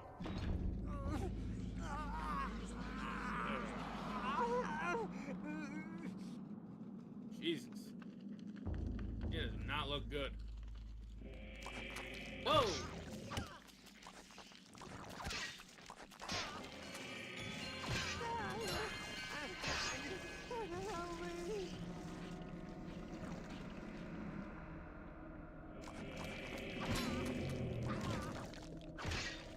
Always a lot of enemies up in this area. I'll go ahead and finish off this one just to get a little bit of sanity back. If we start getting some bad sanity losses, I will switch over to the two-bladed weapon. Or not the two-bladed weapon, but the... You get what I mean. Actually, wait, no, we might not have to worry about that because we got ourselves another enemy here. We need to be slow with this one. Moving too fast will straight up get this thing... It basically has, like, super hearing eventually. So if you like move normally, it'll start to affect. Is it really happening? I completely forgot about that one. I was like, wait, what? Let's go ahead and touch it. What's going on here? Welcome to the portal room.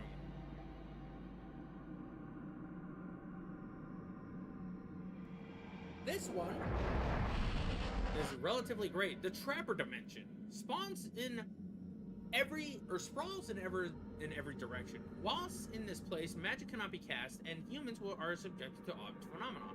The portals cycle from color to color as time progresses, and only the quick will escape. So if you get purple, you can immediately escape. But if you need to get like any health or anything like that, you can easily hit into any of these and run into them. We're gonna go ahead and head into red so that we can get some health back. Because again, we do not have any healing items in this thing, as you can see from our mound of things. Also, I'm pretty sure we were supposed to actually unlock something in that room with the bishop, where the bishop was. So we might have to run back and see if there was anything that we had to pick up.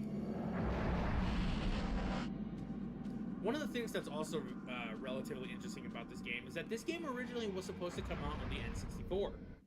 However, I guess they decided that it was getting too close to like the GameCube's era of launching, so they decided, hey, why not, instead of making the game for the N64, let's go ahead and just put it over to the GameCube. And there is some beta footage of like the original N64 era of the game and everything, with even cut like characters and everything. There was originally going to be some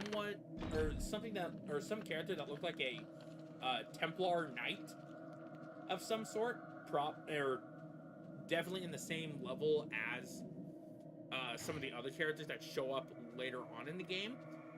I believe even in the chapter 5, I want to say, had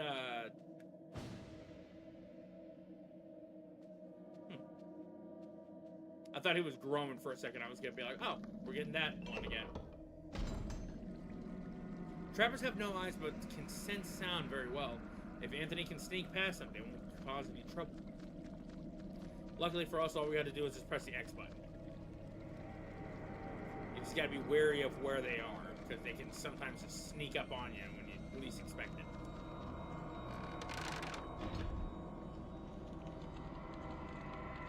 Oh. Well, this is normal.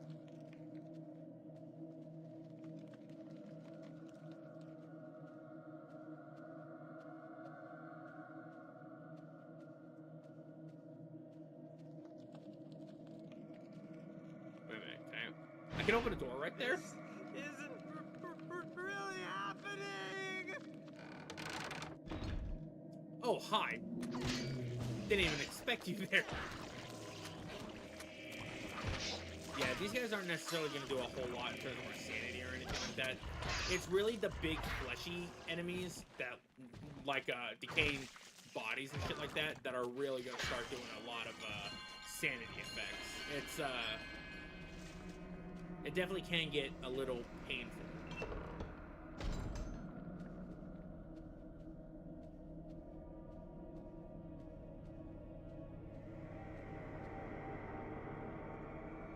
Looks like the monk is still relatively normal.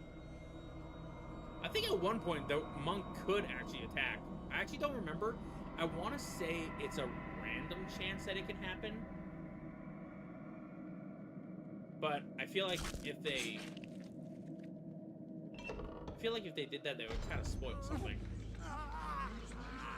Okay, let's see how bad. Ooh, jeez. See, now we're starting to get chimes.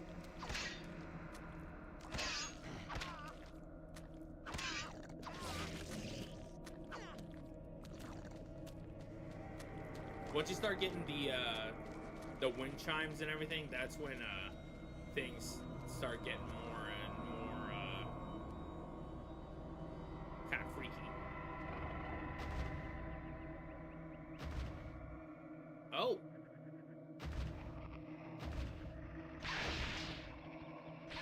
Oh, we got one of these guys.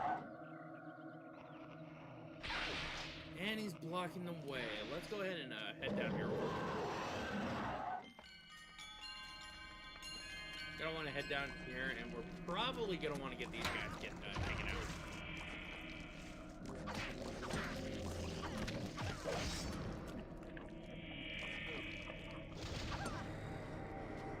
Ah, whatever. They're on the ground right now. Let's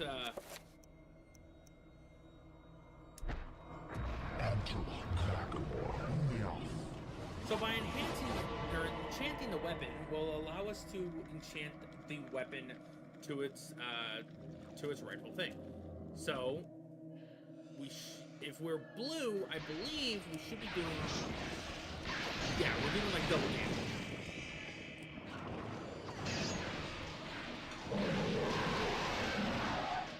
However, we're also going to want to be very careful with what's going on.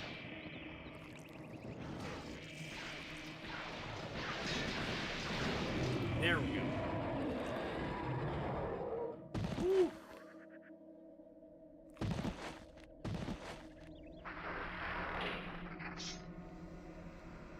Let's go ahead and just stab this guy and get a little bit of our sanity back so that we at least have some form of not having to worry about enemies.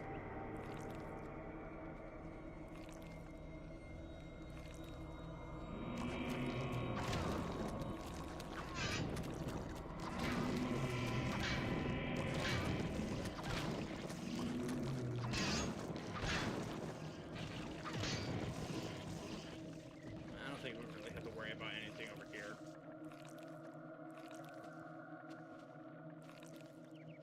The body, nah, the body's still here. Surprised there was no jump scare there. Hey, anything around here? No, it doesn't look like it.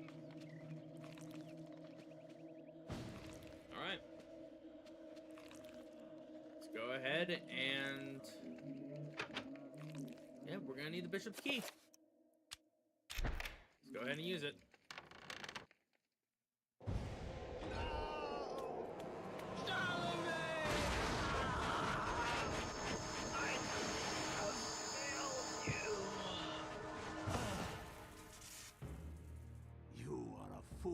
Trying to save him, Anthony. His fate was decided many centuries ago, as is the fate of this world. Despite your faith, there is little to save you from the power of Xelazar.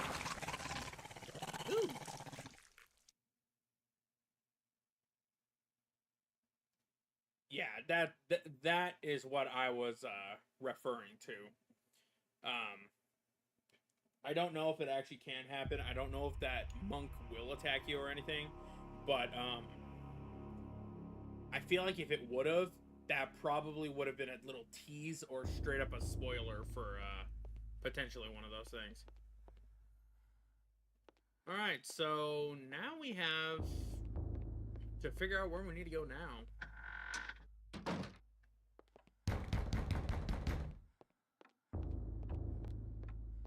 You'll probably you're gonna start probably hearing some noises that are around the area. Most likely like banging on the walls or anything like that.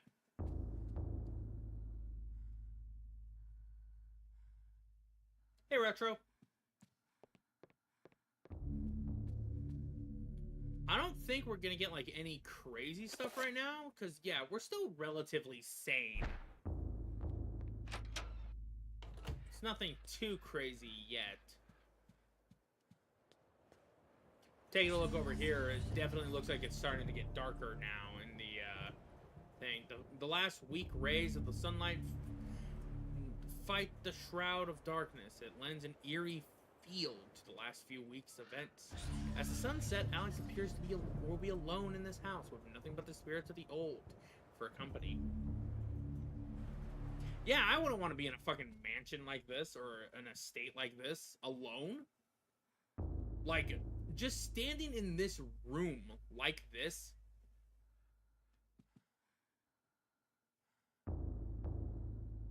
Oh, we're starting to get blood on the walls.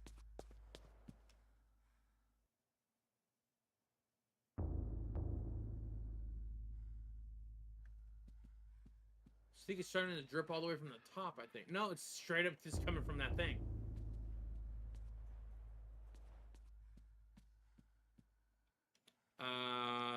Well, now that we have a ability, we can now go ahead and use the second floor, broken second floor key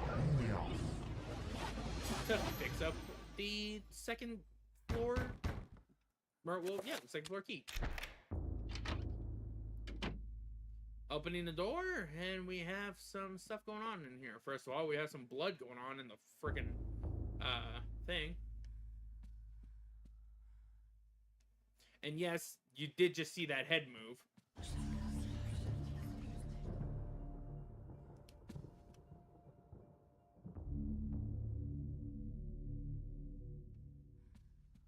I don't know why it moves. Can't really do anything about it. It just kind of just follows you.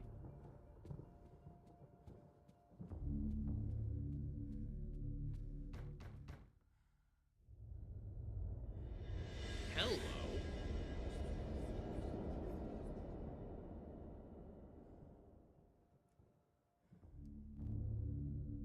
We have my favorite character that we just saw go into that wall. We can't do anything about that yet.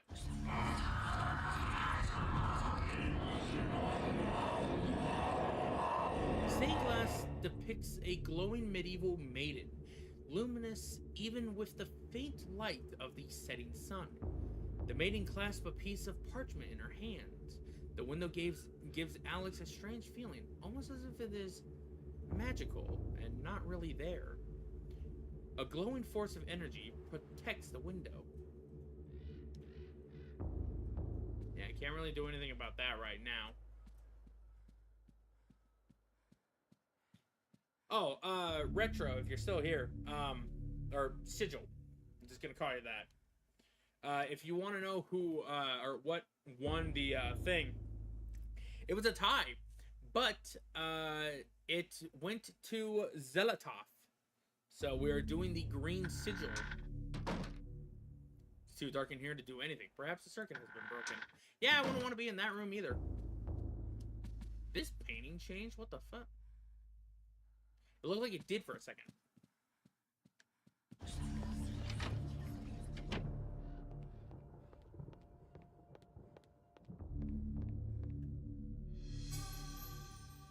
Oh, we found some .38 revolver round ammo.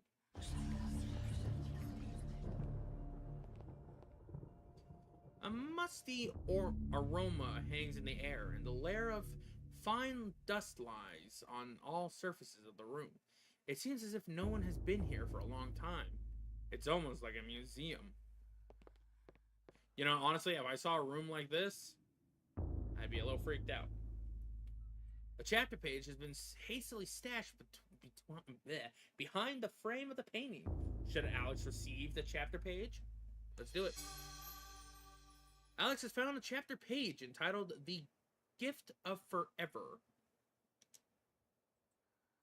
Alright, we got ourselves another chapter page. I believe we can't really do a whole lot, because I'm pretty sure we actually need another one of those, Actually, I'm pretty sure this is the third, chapter. Whoa. Fourth chapter? No, third chapter. I don't know. The Gift of Forever. Dreams. Modern psychology offers only unproven theories. Some see them as the meaningless tossing and turning of a brain settling into a restful sleep. Others see them as laden with symbols of our unconscious desires. To still others, dreams represent the upwelling of the archetypes, normally hidden deep within the recesses of the human collective unconscious. Of one thing I am certain. After a brush with the ancients, our dreams metamorphosize into nightmares.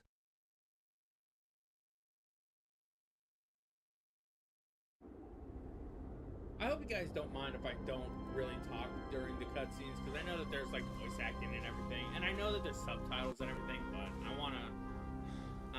I never know, like, what to do. Like, do I talk if there's subtitles. I've implored you for years. I don't know.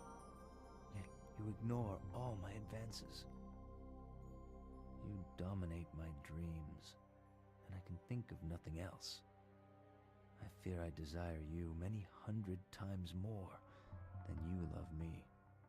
My life has become a waking dream, Karim. For weeks, I have dreamed of an ancient treasure, so precious that it changes all life around it. It must be mine, Karim. If you truly desire me, as you say, then you will find this for me. Bring this treasure to me, and I will be yours. Both of our dreams will come true. I need nothing more than you. You have enthralled me to the point where I can think of nothing else. Promise, if I leave, you will not forget about me. You need not worry. I desire nothing more than the treasure that you seek. Leave now, Karim, and I shall await you.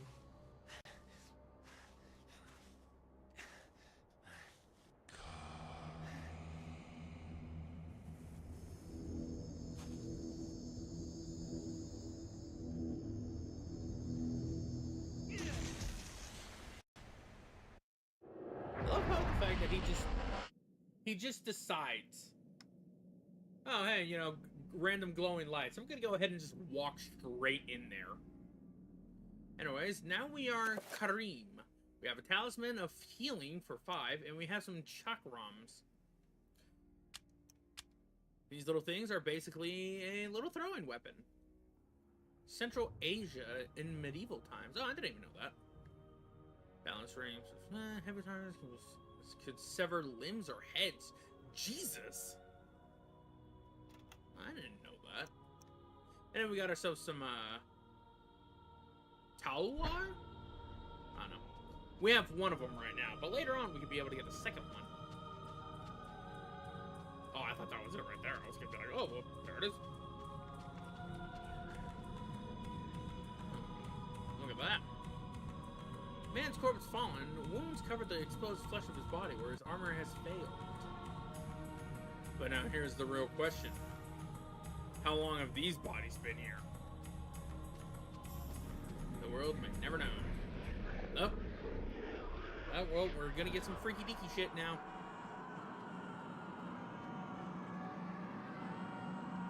There's Anthony. You look better as stone, bud.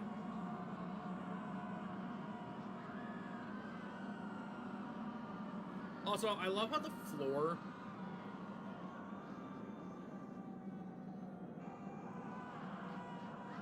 Like, the floor is still doing, like, its basic thing. Because as you can see, it's like faces, right? But then you got the floor over by where the leathery hand is. And all of those faces are going faster.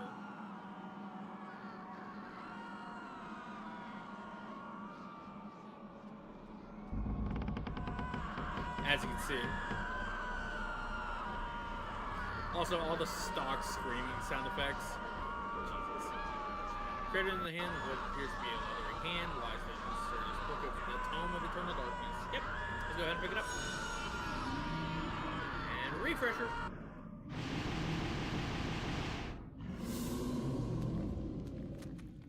Now we got some bodies. Let the magic begin. Oh, it looks like we had some big people. Some giants.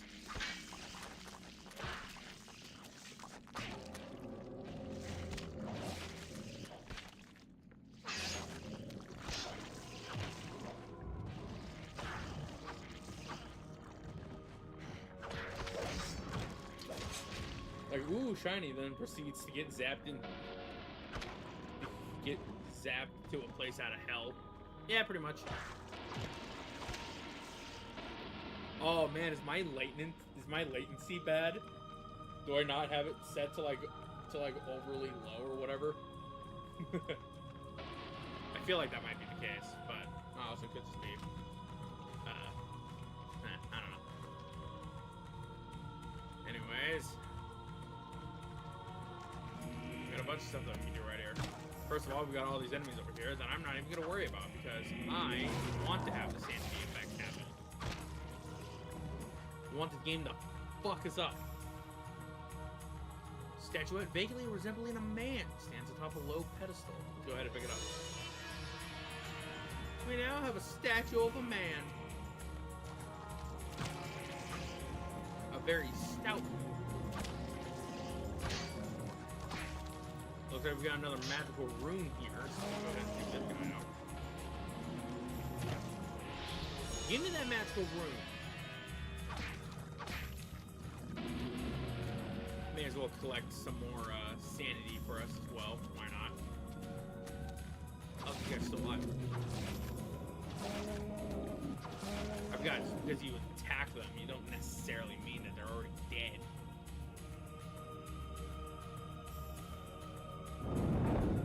Oh, right, I remember this whole thing. We gotta do something about this area.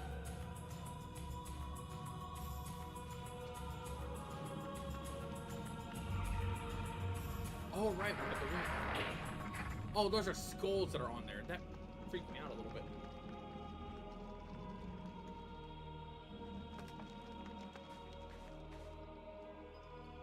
A torch hangs upon the wall.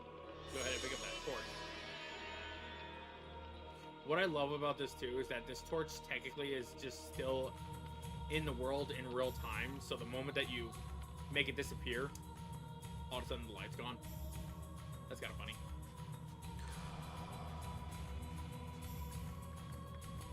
I thought we were shrinking for a second. Ooh, hey! Already we're getting the one that allows us to recover. Wow, that's quick. We have a stone tablet on the floor that gives us Zelotop. Go ahead and statue this. Pick up that. Again, I'm not really going to worry about any of these until we get any of the things to be able to let us start doing stuff in there. Oh, I thought...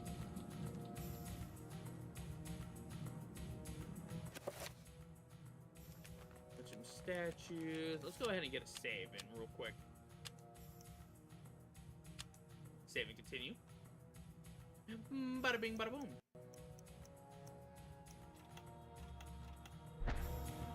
Alright.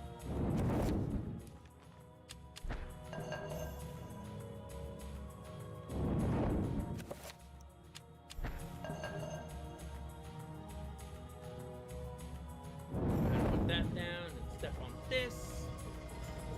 And now we got an elevator. Filled with these little guys. We're not gonna need these guys anytime soon. Well, we would only need these guys if we decided, or if we happen to run a little bit out of health. But we're really only worrying about that if an enemy happens to get a few licks on us, or if our sanity gets way too low.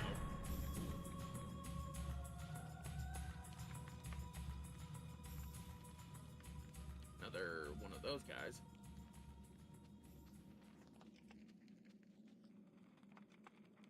Another one of you. Nothing really too crazy going on. However, I will take that Tual's sword. A man lies dead, mounted in blood from the ravages of a Tuor's sword. I don't know how to say that. The wounds deep and numerous, steeped flesh, blood, pristine yet powerful. The result of the man's actions, not a monster's. Let's go ahead and receive this. Now we can wield two of them simultaneously. We're dual wielding these bitches. And he's alive!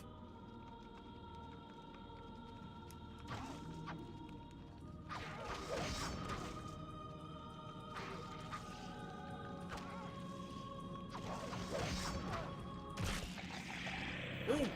Uno. We do not want those guys.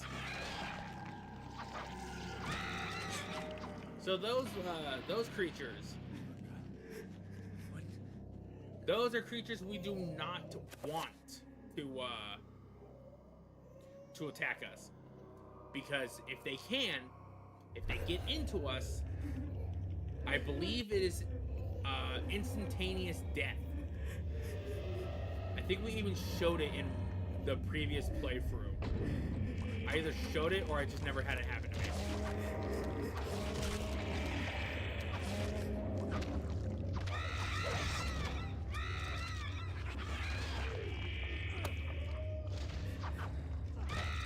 Anytime I see one of those guys, it's always going to be an instant kill. I should probably start getting a little bit of our sanity back, just so that we're not boned just straight out. Got another dead body over here, but however, he is holding up something. A crumpled scroll of the recovery spell. This'll be nice. But unfortunately, we only have one that can really work with it, which is a level 3 Ulyath one. I believe this one is health. Item and project. Can't really do anything about that. However, we will probably need something about that eventually.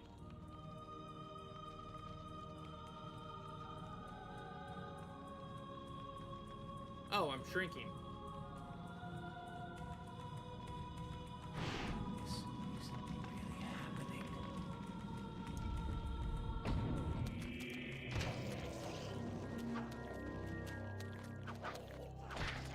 Go ahead and get some sanity back while also getting our butts smacked. Now we're starting to get dangerously low in the sanity, so I'm actually going ahead and get some of the sanity back.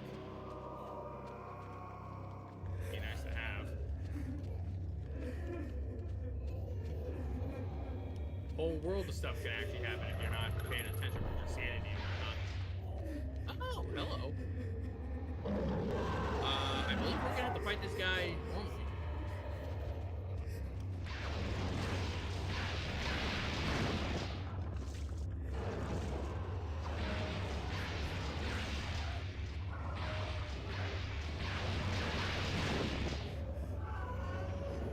Yeah, unfortunately. Oh, okay, good.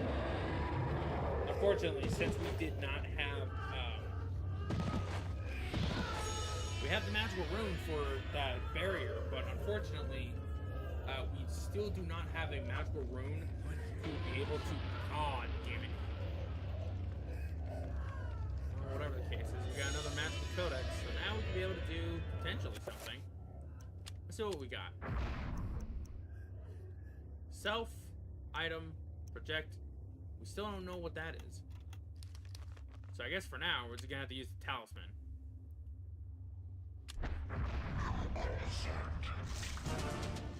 God damn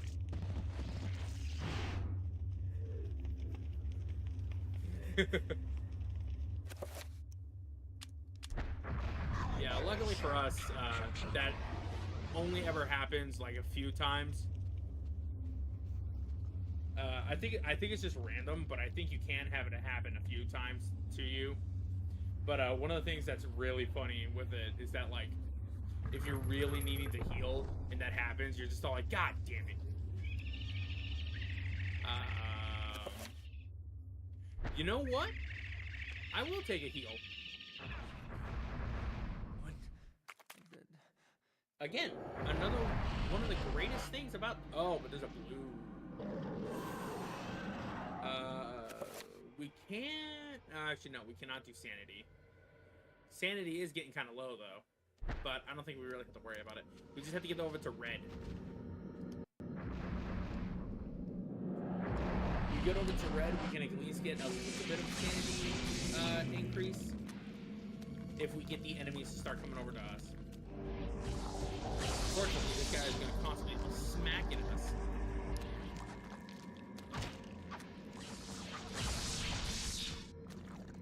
Oh, right. His weapon, his attacks only ever do blue, do mana. That is one of the great things about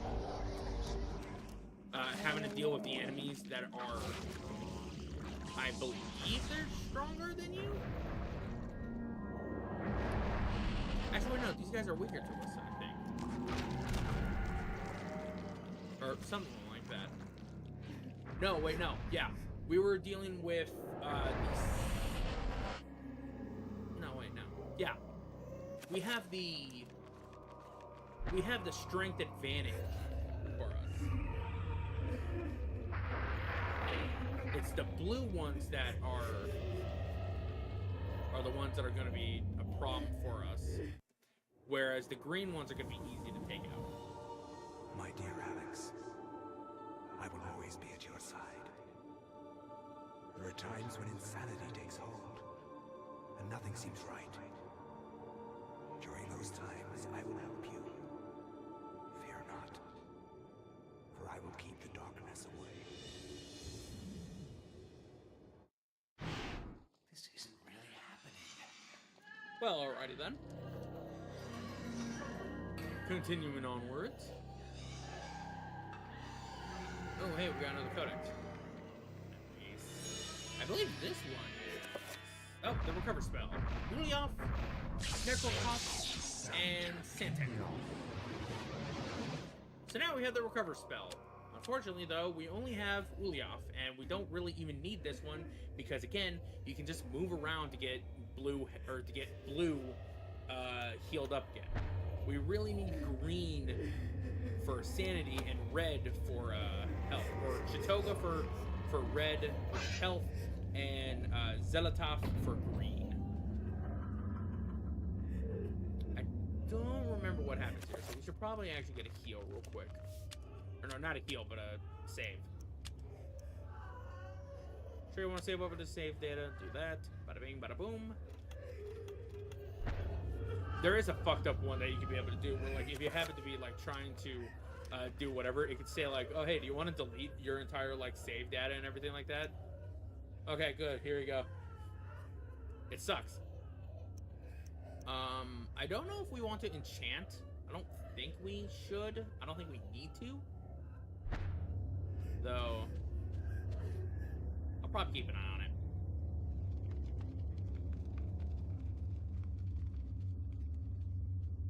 Here we have the room where we started putting all this stuff in.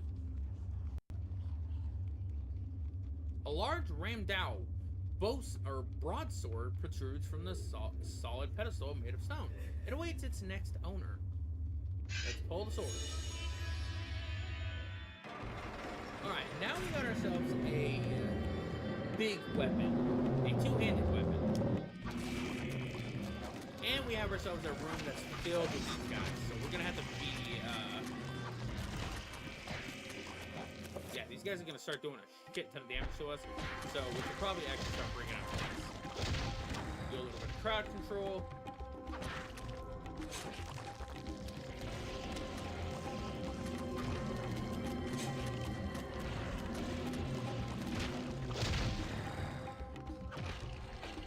There we go.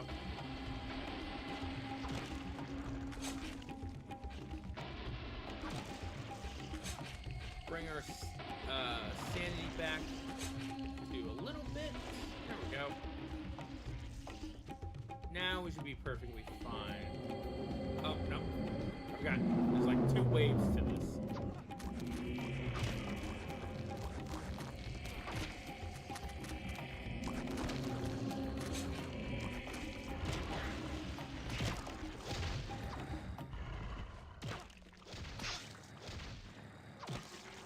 Go ahead and get a little bit of sanity back as much as we can, just while we're fighting these guys, just so that we're getting some form of something. Because as long as we're not getting damage taken to us by the enemies looking at us, we should be fine. These guys, I believe these guys are going to constantly drain our things. We're going to want to be relatively. Actually, I think these guys, yeah, these guys are fine. Oh, but if they hit us, they do sanity damage.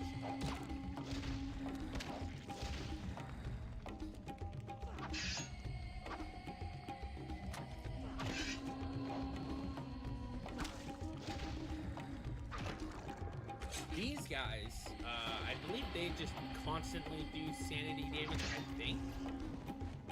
Or they're basically just normal enemies. Red ones, they regenerate, so you can't necessarily take them out with takedowns. Whereas blue ones just do nothing but just straight up hurt you. Or no, blue ones, what they'll do is that blue ones... Oh, these guys! Oh.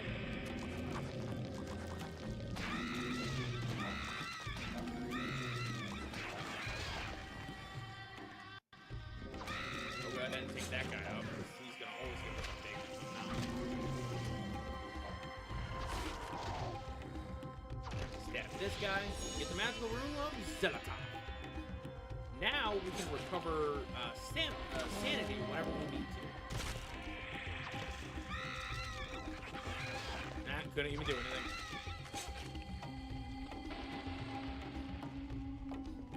Alright, I think that's it. Is that it? Seems to be. Now that I think about it, let's actually go ahead and... We don't need to heal right now, but we definitely need to get a new spell in. So, with Zelatov, let's go for... Magamore and... Enterport. Whatever it is. However you say it. Enchant the item spell? We'll have to do this with basically everything. Self, and I think project? Nope. Absorb. Self. There we go. And I believe that's all the spells that we have. Yeah. That's all the spells that we have in order to be able to do for both of these. Let's go ahead and assign... We'll assign both of these. So recover for that, and for that, and then for enchant, we already got it on Y. So I guess we'll do Y. Actually, no, we'll do D-pad up, D-pad down for those. And then recover, we set to Y. So that we can recover sanity in case if it gets bad.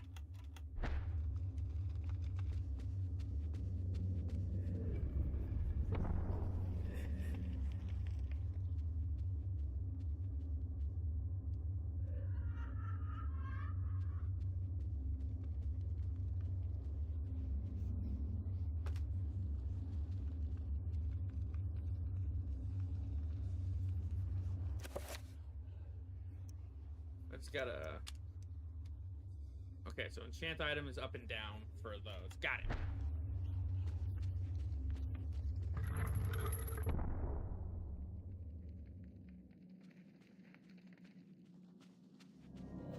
I would put some spooky music on as well, but I don't really know about any kind of... any spooky music that we could be able to use.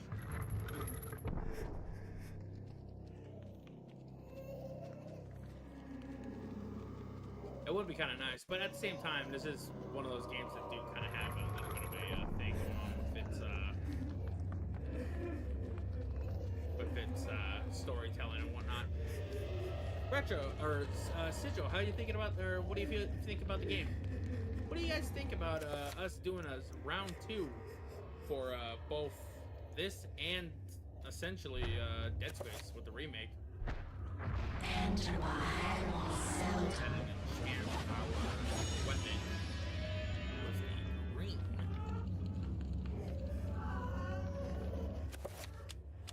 Use that.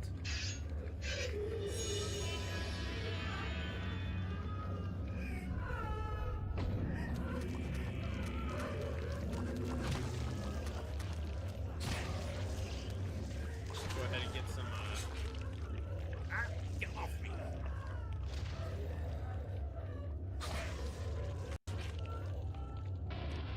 Yeah, honestly, I've enjoyed this game since since I first found out about this game years ago. Like, this was a childhood game for me. Because I watched my dad play this.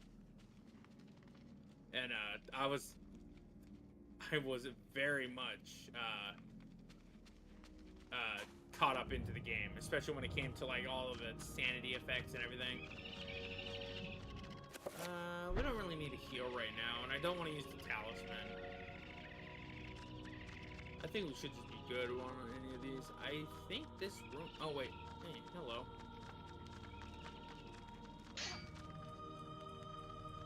A ruby effigy. I think we're going to need those with something. I don't remember exactly what, though.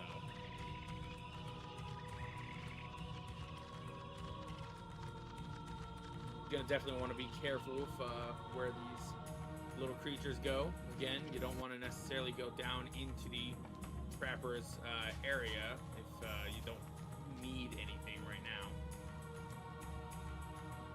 They're basically a free heal if you're not doing like any... Hello.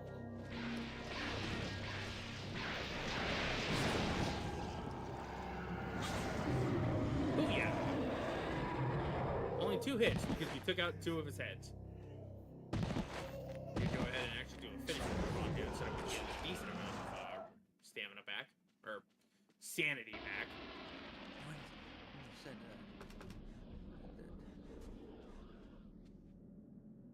Oh.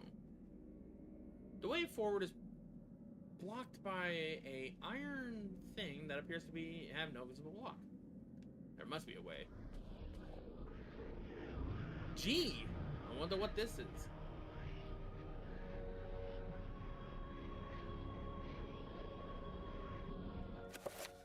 Well, what if we put the Tome of Eternal Darkness on here?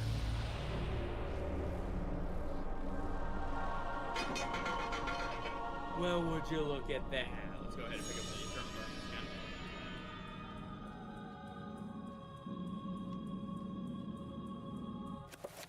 I think now is where we're going to want to save. Definitely going to want to save because, again, if you die or anything, you have to redo everything that you've done already.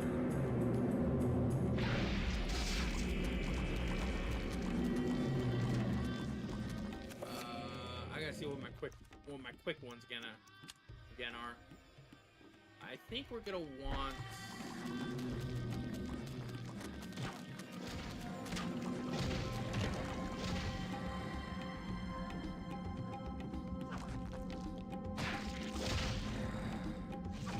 Go ahead and just do a little bit. Well, since we're here, and they're all down now, they're all basically in the killer. Don't do anything about it. Go ahead and get a heal real quick.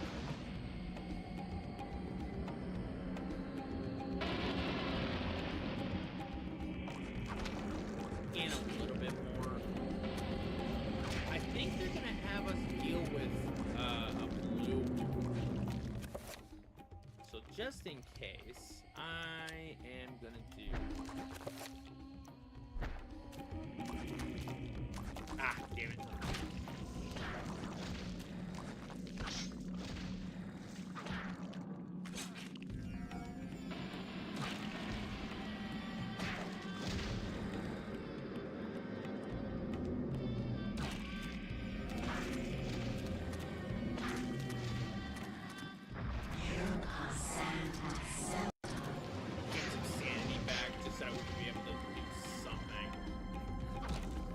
Some of these guys, and then we're just gonna head immediately because I think after not this wave, it's the next wave that we're gonna have to worry about. Because the next one is gonna be a bunch of enemies.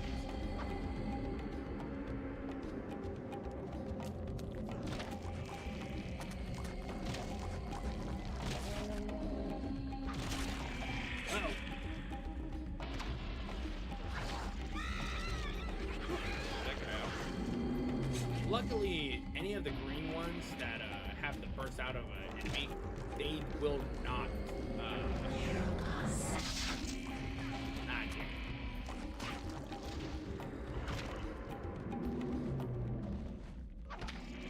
See, I played it too cocky now.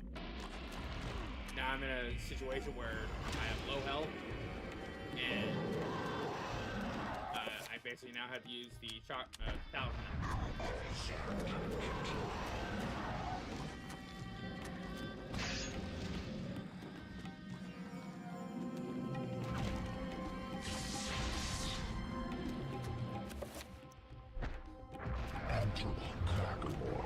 There we go. And if I remember correctly, I think we're still going to be doing... I think we're doing cheap damage here. Oh, wow. Perfect. We got a... That was a one-hit kill, ladies and gentlemen.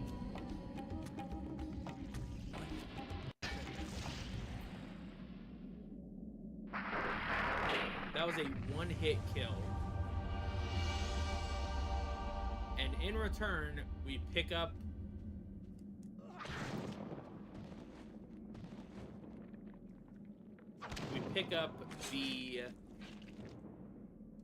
the tome, or not the tome, but we pick up our delicate dome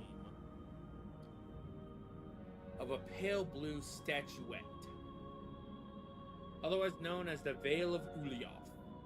Let's go ahead and claim it. Kareem, we will be together forever. Chandra?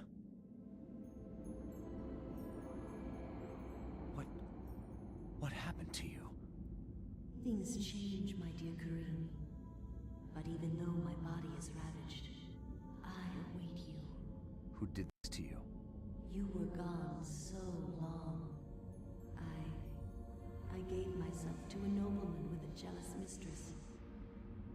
She had me dragged from my bed, and in cruel revenge, flensed with knives. Jesus. As the last blades were drawn across my body, and my blood cooled upon the floor, she cursed. Wait a minute, hold on. What the hell did I just see? So much for thinking only of me. I should never have left. I have seen my folly, and have already paid dearly. I see so much more now. In death, I know the true value of the artifact which I asked you to find. And it is not for us to possess. If we are to be together again, you must make a sacrifice. Only when that is complete will we be together. Sacrifice? Why should I do anything for you? You lied to me. Betrayed me. And you really don't look so good anymore. You must forget the past. Damn, Despite Kareem. who you are now, you will also become something more. Just Brutal as I with have. that one. But the sacrifice must be made. We must remain here and guard the artifact. Dark things will come to claim it, and you must be strong to keep it from them. Without your sacrifice, the world will fall into eternal darkness. Roll credits. The things I do for love.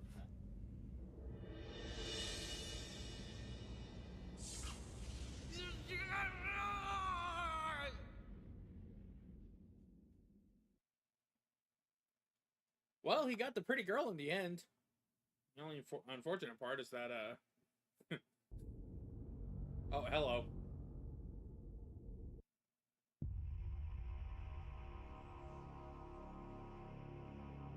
The hell was that about? Wait, what?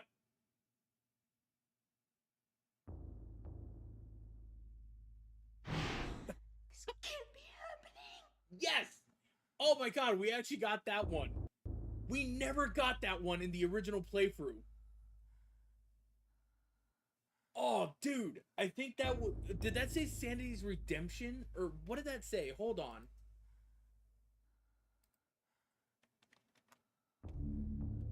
What did that say? To be continued, the battle has been won, but the war against darkness is far from over. Sanity's Redemption. Dude. Oh my god. Okay, so I want to say that I feel like the people at Silicon Knights wanted to make their series the same way that Hideo Kojima does with Metal Gear Solid, or did with Metal Gear Solid, when they tried to make it be, you know, super like, oh, like there's all this crazy shit going on and everything and all that. There was a Kickstarter for a spiritual successor for the games to come out. Oh, I'm pretty sure I saw blood on the wall, and then I saw the wall or the thing change. Anyways. Oh yeah, we're starting to get blood on the walls again. Man, I hate it when the walls, I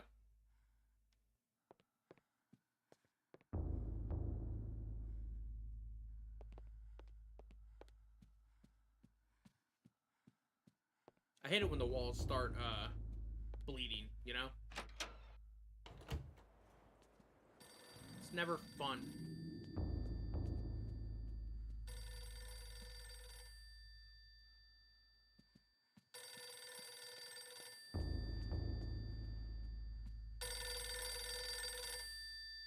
Hello? Hello? Remember me, Alex? This isn't really happening! There we have another sanity effect happening to us. Let's go ahead and continue. I actually don't remember where we're supposed to head over to next. Also, keep an eye on this photo, because I'm pretty sure, as time goes on, that photo starts to change a lot.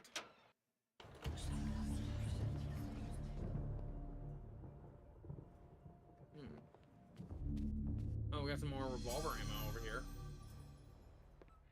That's good to have.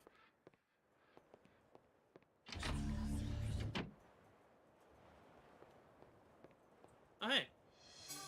We got a journal from Maximilian Roitfus. Ooh.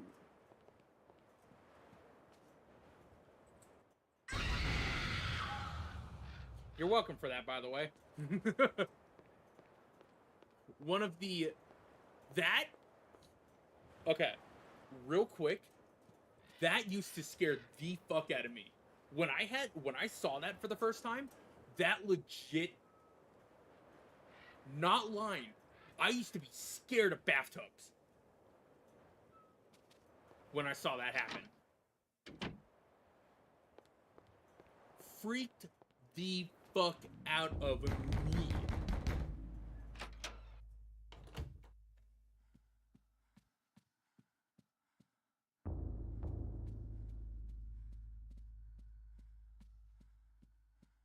Not really much else. I don't think we can do... Yeah, we can't do anything over there. We can, however, go into the kitchen, though.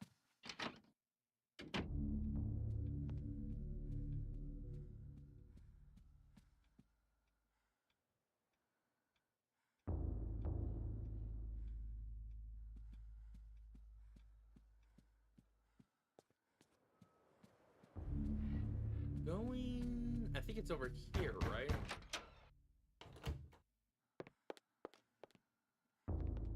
No, it's not over here. Where was it again?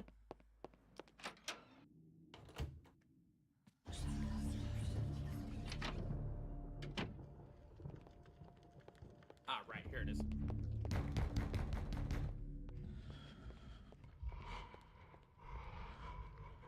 Got all the kitchen and everything like that. We still got some sunlight and everything. That's not what I meant to do. I don't want to recover sanity. I want things to keep getting stranger and stranger. We want down, I think. Enter my cell time. The item is now enchanted. Let's go ahead and use our weapon. Funny how we could just... That was a rat. Do we find Jerma? Or Jeremy? Anyways, along the pantry contains a spice jar with a scrap of paper hidden inside. Sure, let's go ahead and take the scrap of paper.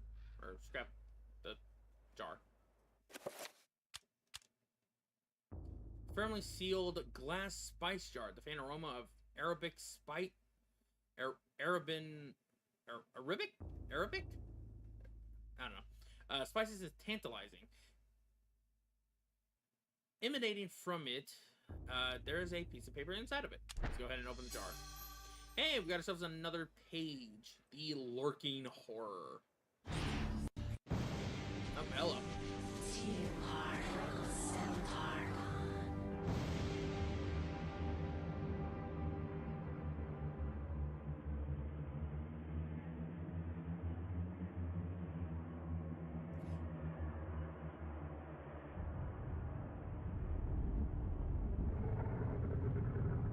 My liege, the future is yours.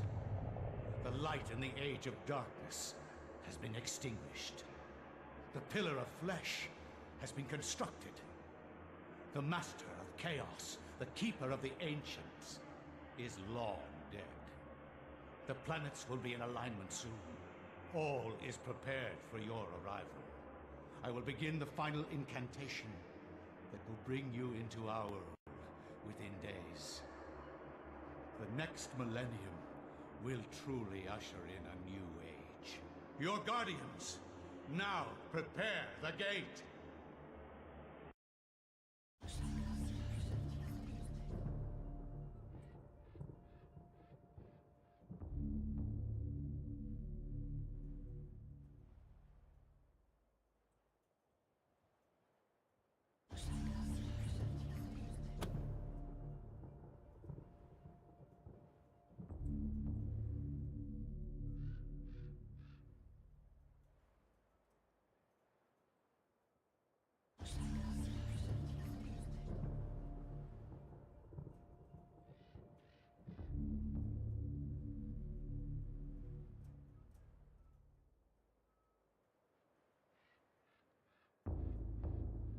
Hey, no worries, Retro. You have yourself a nice night. Or a nice morning, if it's early in the morning for you. After this chapter page is removed, the spice jar is no longer needed, so we just discard it. What do you think happens to that damn thing? Well, whatever the case is, let's go ahead and do the Lurking Horror. I will not argue that I was shocked by the sudden mention of one of my ancestors, the distinguished Dr. Maximilian Roivas. It chilled me to my bones. Where had this ancient book come from? How had my ancestor stumbled upon it? I feverishly began to read more, eager to learn his story. It seems that Maximilian had inherited his father's mansion, just as I had. Alone since the death of his wife, and since his children had their own adult lives, he explored the house to discover his family roots.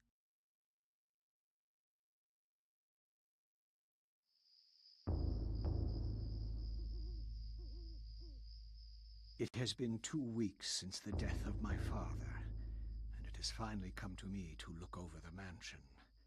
Now, I am truly alone, and forced to start a new life here in Rhode Island. I intend to make the mansion mine, and live in it as my forefathers have, to continue the family tradition. The mansion has its secrets, I'm sure, and in my time here, I have to make them mine.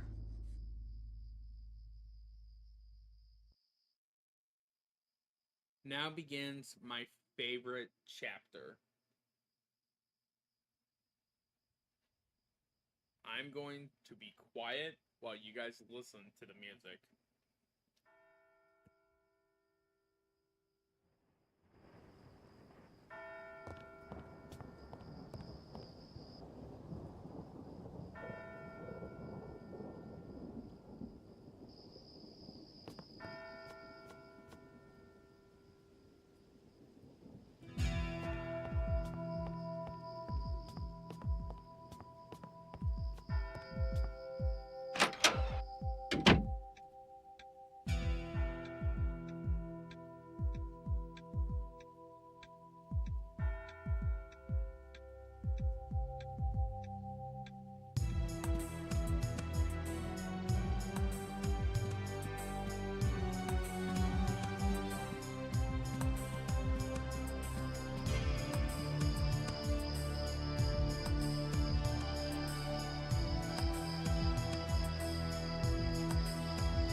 honestly one of my favorite pieces of music, to be frank.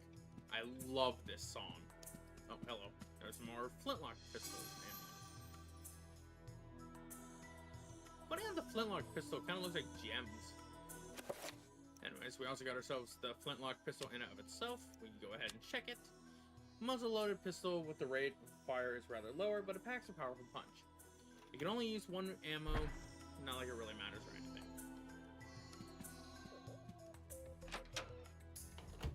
We can explore this entire area without having to worry about anything. We even have ourselves another one of these magical codexes.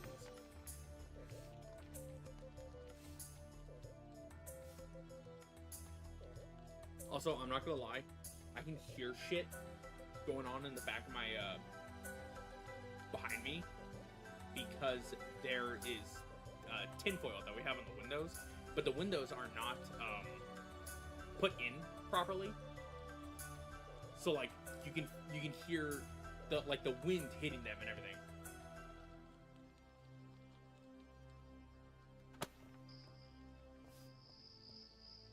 It always scares never scares the hell out of me, but it always catches me off guard.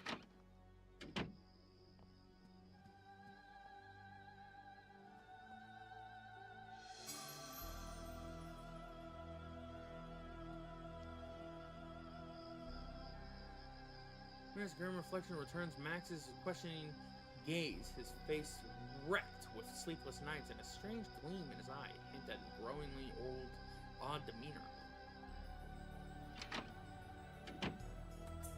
And yeah, you could say that the reason why I love this level is because it's with a character named Max. I'm not gonna deny that. It's a possibility. I just, you know, actually, you want to know what it is? It's because not only is it Max, but also just the fact that he's a fat dude, too. So, like, you can be able to run with a fat guy. And, again, the music as well.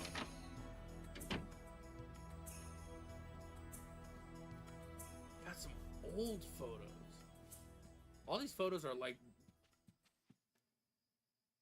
dating back in the old age.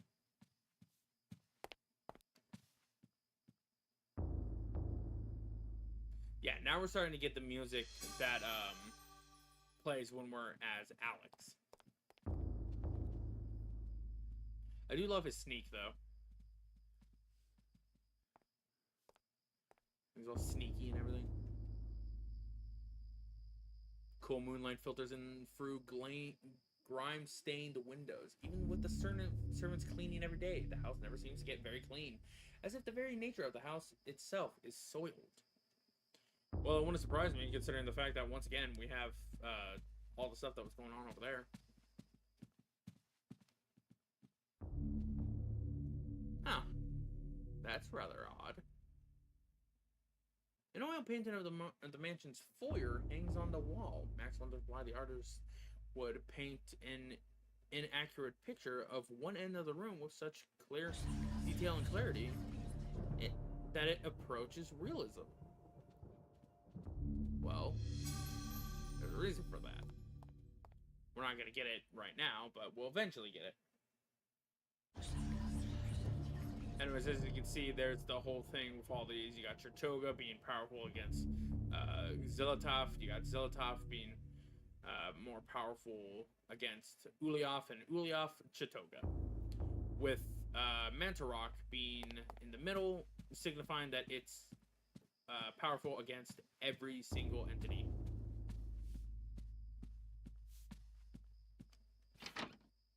Let's go ahead and keep exploring. Oh wait, hello. What was that? Hey, another one of these. This is the level that you're definitely going to want to keep collecting a whole bunch of stuff for whatnot, because I'm pretty sure this level in and of itself has the entire, or has most of the items that you really need in order to get like a full 100% completion.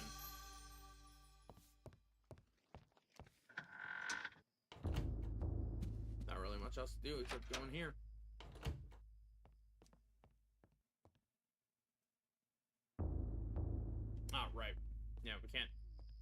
Can't do anything until we have the Tome of Eternal Darkness. We don't have it yet.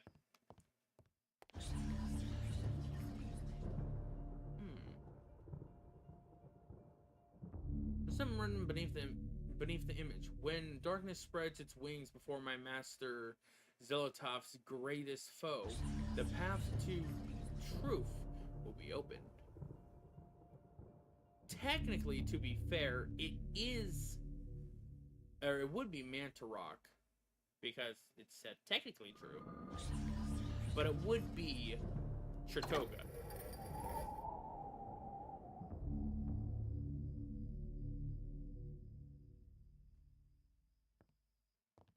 Now this is very interesting. First of all, we got ourselves another flintlock. It's an aged one, but we can pick it up.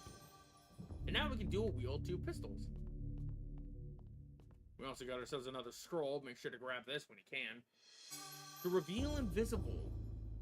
And finally, if you don't want to have to deal with the pistols, you can always use the savior.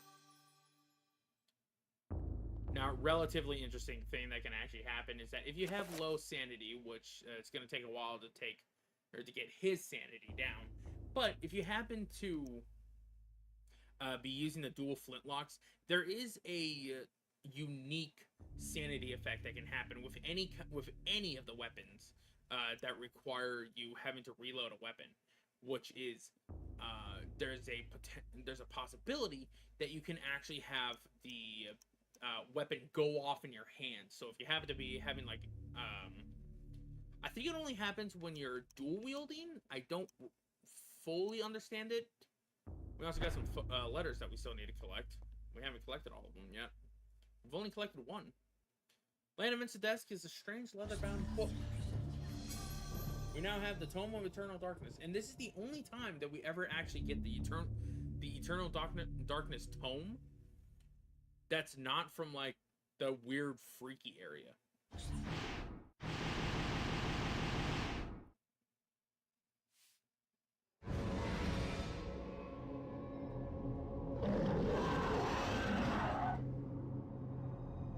As Max lifts the Tome of Eternal Darkness, a letter slips from the pages. Deftly, Max catches it as it drops towards the floor.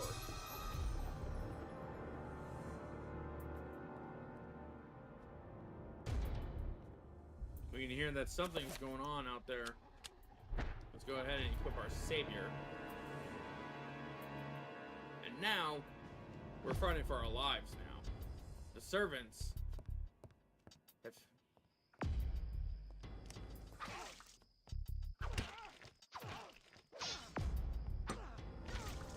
The servants will now start attacking us.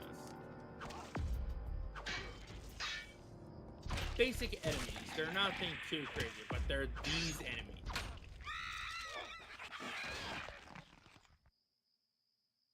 Amazing. Doing an autopsy will give us a new entry placed in our medical journal. It can be accessed from the journal section of the tome. Also, as you saw, we started getting some blood on the walls now. Zelotov Bone Thief is what those enemies are called. When an autopsy is performed, Max can view the new entry by turning to the journal section of the tome and select an autopsy. At the bottom of the page, select an autopsy to view using up and down, pressing the A button to select it. So if we go ahead and do this, we see that the creature wears the skin of people to protect itself. And it is the Zelotov Bone Thief. You have to do this 3 times with all 3 of the different areas. So now let's go ahead and finish him. We lost a lot of sanity. Jeez, no wonder. I know we don't want to do that. We want to do up. Because...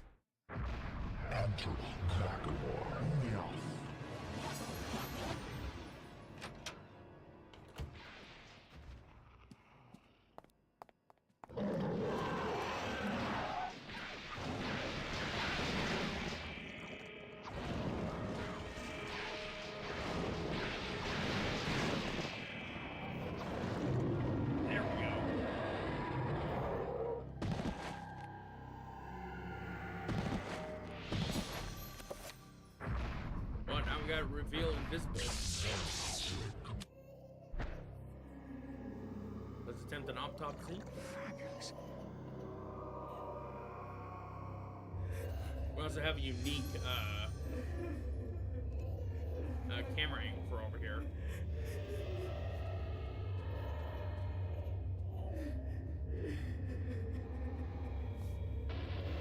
Eyes wider than Fred, his head twists frantically left and right as if to try to see if some invisible horror is stalking him.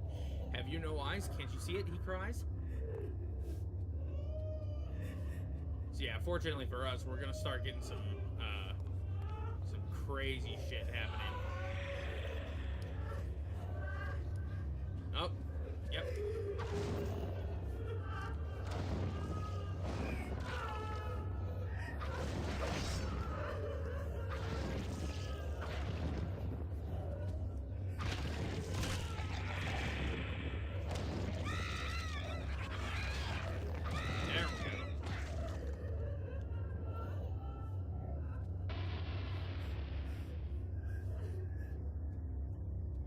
I think we're good now. That guy isn't gonna attack us.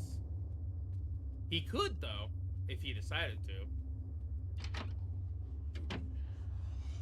Oh, see, there's that photo. Good lord. A hellish depiction of some monstrous landscape. The blood-colored sky hangs over the dementedly surreal land with filleted skin flaps and an aesthetic breeze. But what mind could have conceived this? Well, seeing as how it's a sanity effect, it's most likely what the hell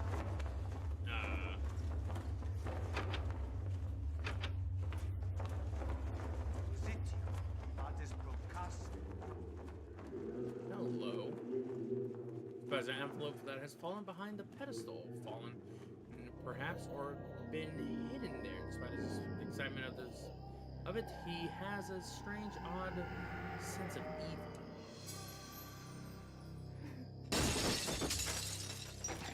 Fucking hell, that actually got me. Oh, I completely forgot about that. That actually made me jump.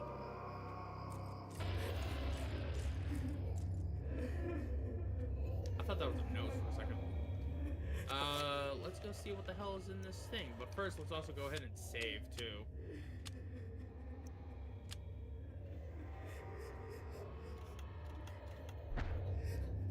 Yeah, we kind of did already spoil the hell out of the fact that it was this, but eh.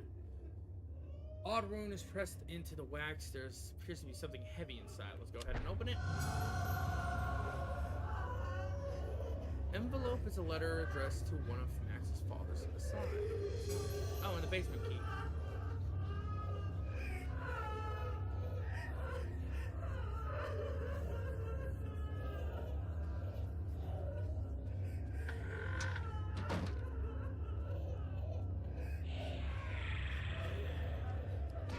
Oh, damn it.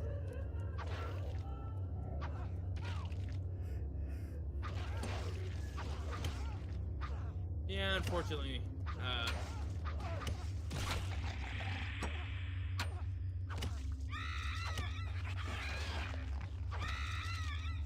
this is gonna be a bitch for Max to really explain like all the blood stains and everything. You know, why don't we go ahead and actually try to use the pistols? Let's actually see if we can be able to get some unique things with them.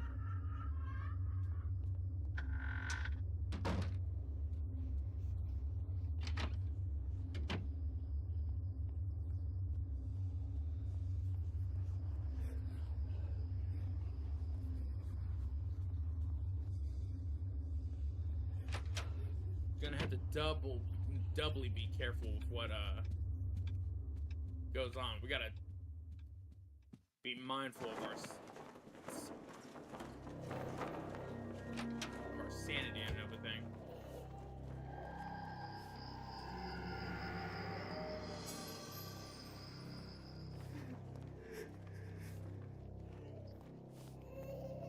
No, we can talk to him.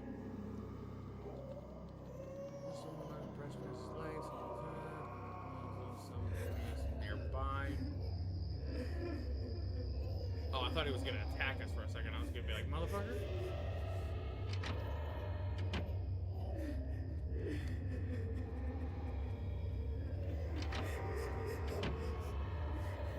anything happened yet.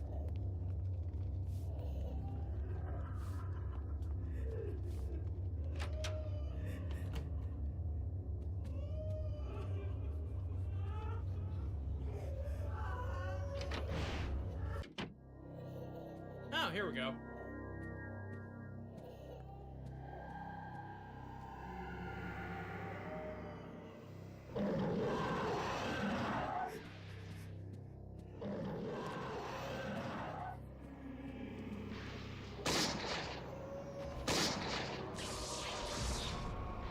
Gotta reload.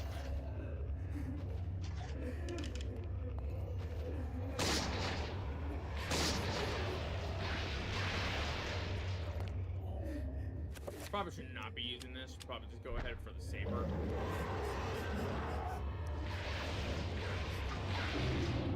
There we go. Luckily for us, that gives us the red one. Finally.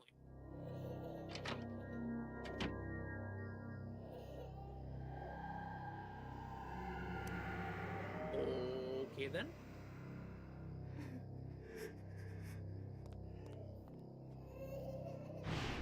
What's going on here? Well, now that we have the red one, and I believe we can use it, right? Yeah, we do. We have all of them. Actually, wait, no. Do we have all of them? Remember, we still need... Yep, now... Yeah, we straight up have Chichuga, we have Uliaf, and we have Zelatop. So now we can finally be able to start doing new spells again. This time, we're going to do it with Chatuga. So again, we want to go with Absorb and Self. Let's get the first one already out of the way. Recover spell. Do this again. Go... item. Okay.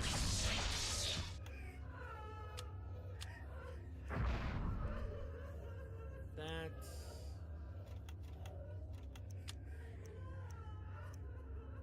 Feel invisible.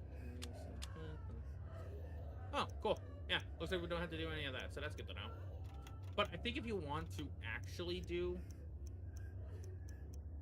Or actually, I don't remember how you're supposed to get it. I think it's every time you...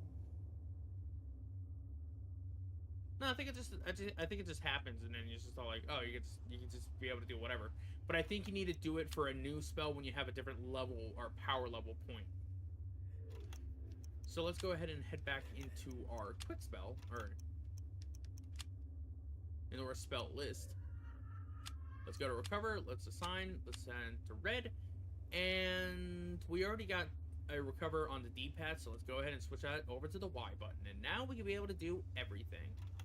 We don't need to do recover for blue, so instead we're going to have reveal invisible.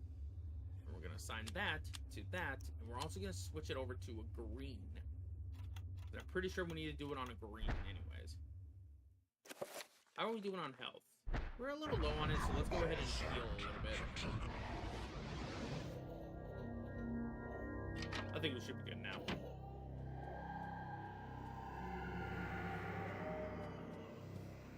However, if we do want the good music to come back, we will have to switch it over, or we will have to bring back some health. I forgot what exactly I need to do. I think we got it.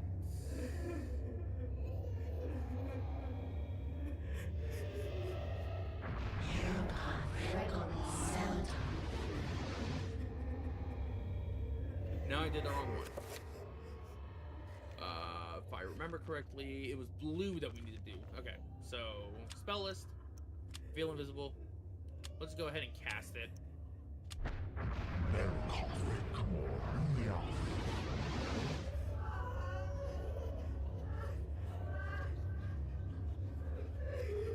Oh, was it red? Okay, now I'm actually... Yeah, it was red, wasn't it? There we go.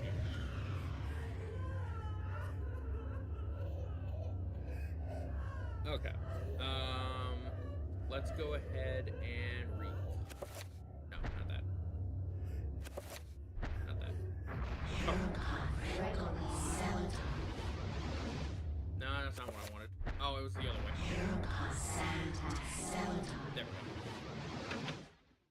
gain a little bit of that back. Go ahead and use that. And enter into here.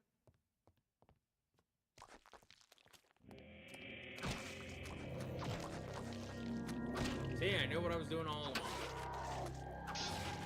Oh, wait, no. We actually want to head over there. Or we want to grab this real quick. Damage field. This will be helpful for us if we, or when we need to start having a shield around us.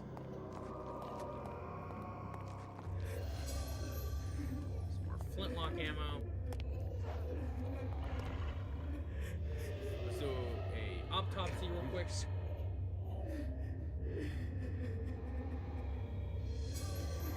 Journal has been placed into Maximilian's medical journal. Alright. Do that, and we'll go ahead and finish it off.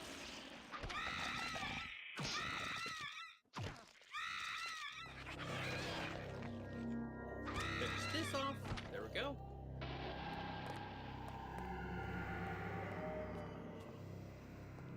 And let's go ahead and recover.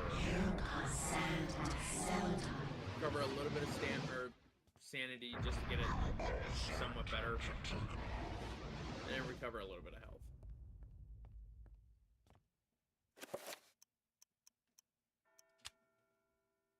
Oh, we never did read a lot of these letters. Letters written with some precision and long hand. Dear friend, the antiquity of which you asked is indeed the Tome of Eternal Darkness, or a copy of it, at least. Its secrets are still hidden from me, so I have been unable to read it, as have most scholars who have tried. It will remain with the sanctity of the mansion, for in the wrong hands it would be a powerful weapon. Pursue it if you must, or if you will, but beware its magic. It is a harsh mistress. Aaron Roivas, or Aaron Roivas.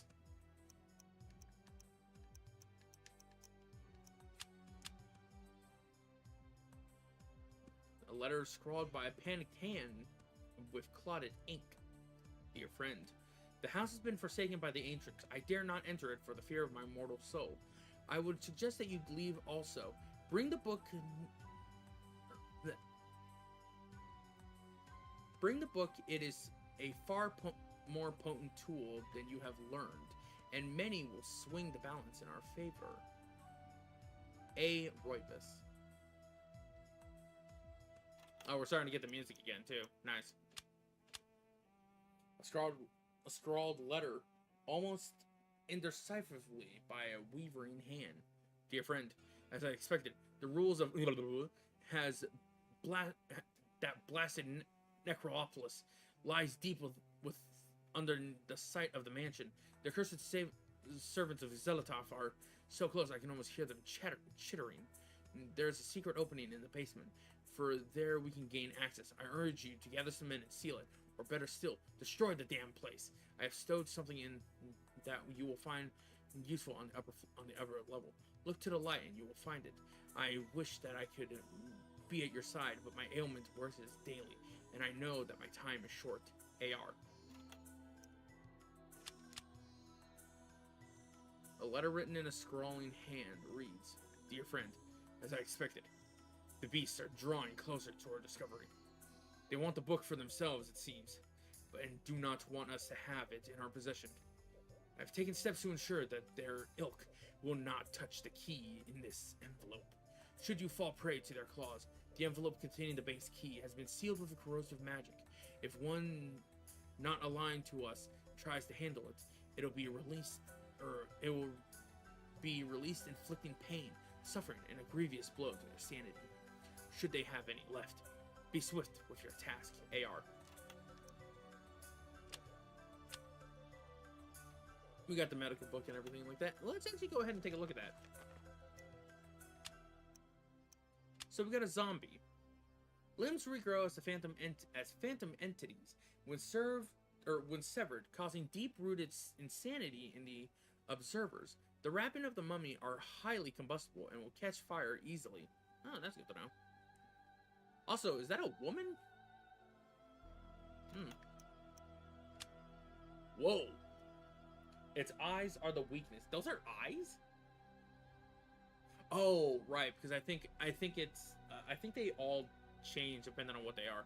I believe if it's the blue one, it says something about like heads, and then I think if it's the red one, it's something about mouths or something like that. The creature is highly dependent on sight rather than sound.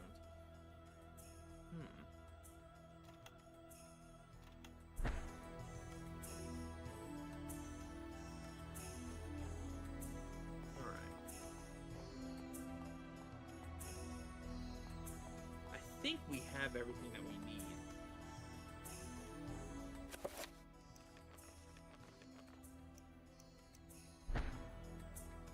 A rusted pump stands by the well. Its handle appears to be missing. Should be easy enough to handle. Let's go ahead and use the handle, or the pump handle.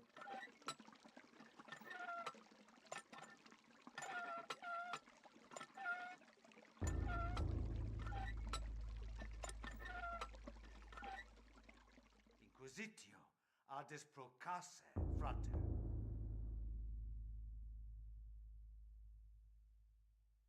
The hell did it say? Well, whatever, let's climb down. Whoa, what the?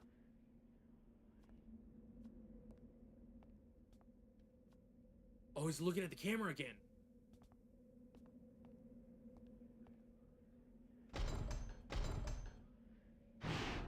This isn't really happening. Oh, wow. Ooh, you're a big boy. Let's go ahead and take you out. I want that. Give it that piece. Found another magical rune. The field damage spell. Or the damage field.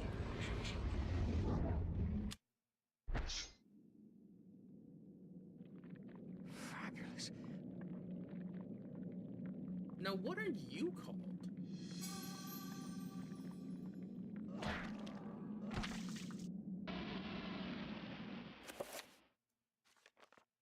That's one of the unfortunate things. Oh, Mantarog zombie.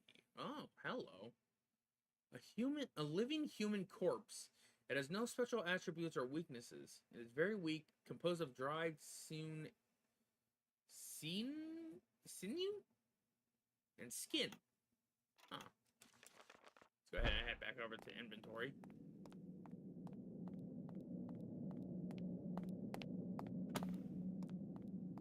Interesting, to say the least.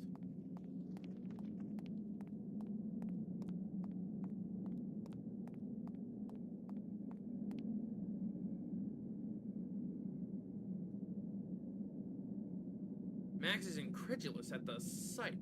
A desolate ruin of a fantastic city built into a large, naturally formed cave. Jutting spires and looming buildings poke through the dense fog. Light ebbs through the city, cracking in the wake of energy spilling from the light source held aloft by an unseen forces. Now, I wonder what this place actually looks like, because I think we only ever get to, like, maybe, like, an outskirts of some of the area, but I don't think we ever get to see, like, more of it, I don't believe. I could be wrong.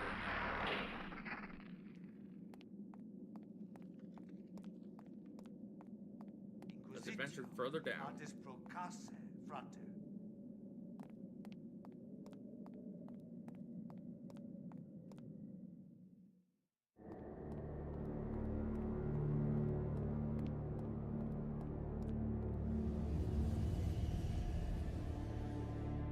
What the fuck?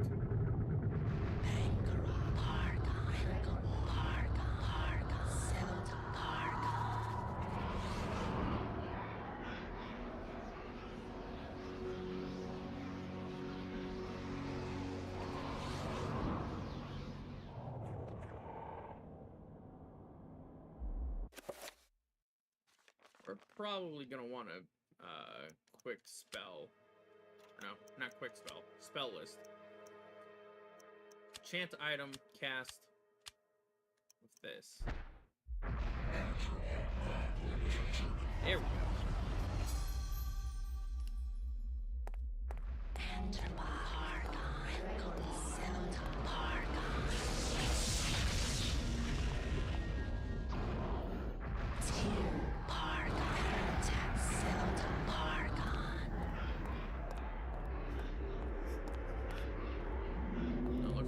spawn in an enemy.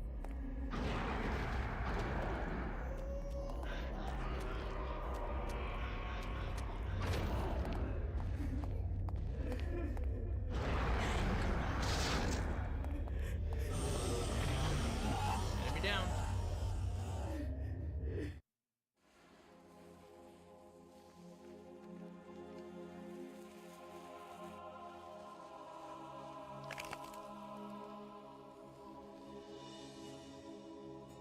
The accursed beast was dead, but not without its toll on me. That was but one, and there was an entire city of them. I could not hope to fight them all alone. I knew I had to get help. I knew there was a way. I just had to find it.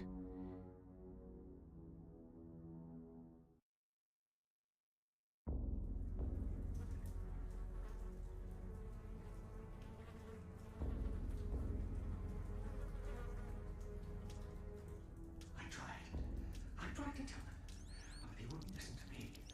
Damn them. Damn their eyes. They didn't believe me. Strange creatures. The world in peril from unseen foes. The darkness. Instead, they jeered and threw me into this forsaken place. A place of empty souls and fevered thoughts, reeking of fetor and decay. Thinking me mad with delirium. The fools cast away their hopes of salvation, but locking me in this damned asylum. May the rats eat your eyes! I am now lost to your cause! The darkness comes! It will damn us all!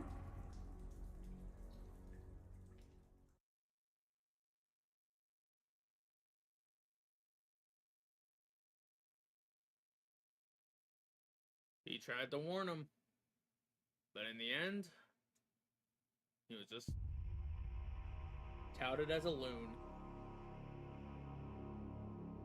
Alright, now we're starting to get some actual, like, screen tilt. And I think that is going to do it for session 1 of round 2. Next session, we will be potentially going into further detail into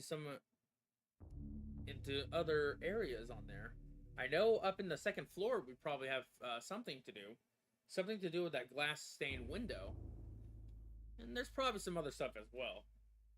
But with all that being said, aside from that,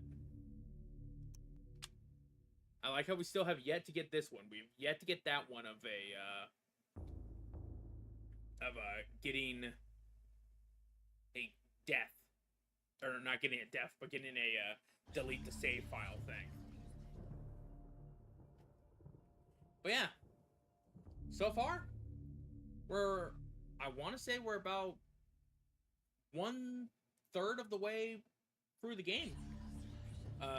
Aside from that, I mean, there's not really much else to really do. We just had to continue on forward. Yeah, I mean, this has been a nice start to the Spooky Rift, but no worries, we're gonna be getting more into this as the month goes on. So with that being said, tomorrow I work, but I will be back same time tomorrow at 7 p.m. to hop again back into the realm of Eternal Darkness, Sanity's Requiem. With all that being said here, folks, my name is Max. Thank you all for tuning in, and I'll catch you guys tomorrow.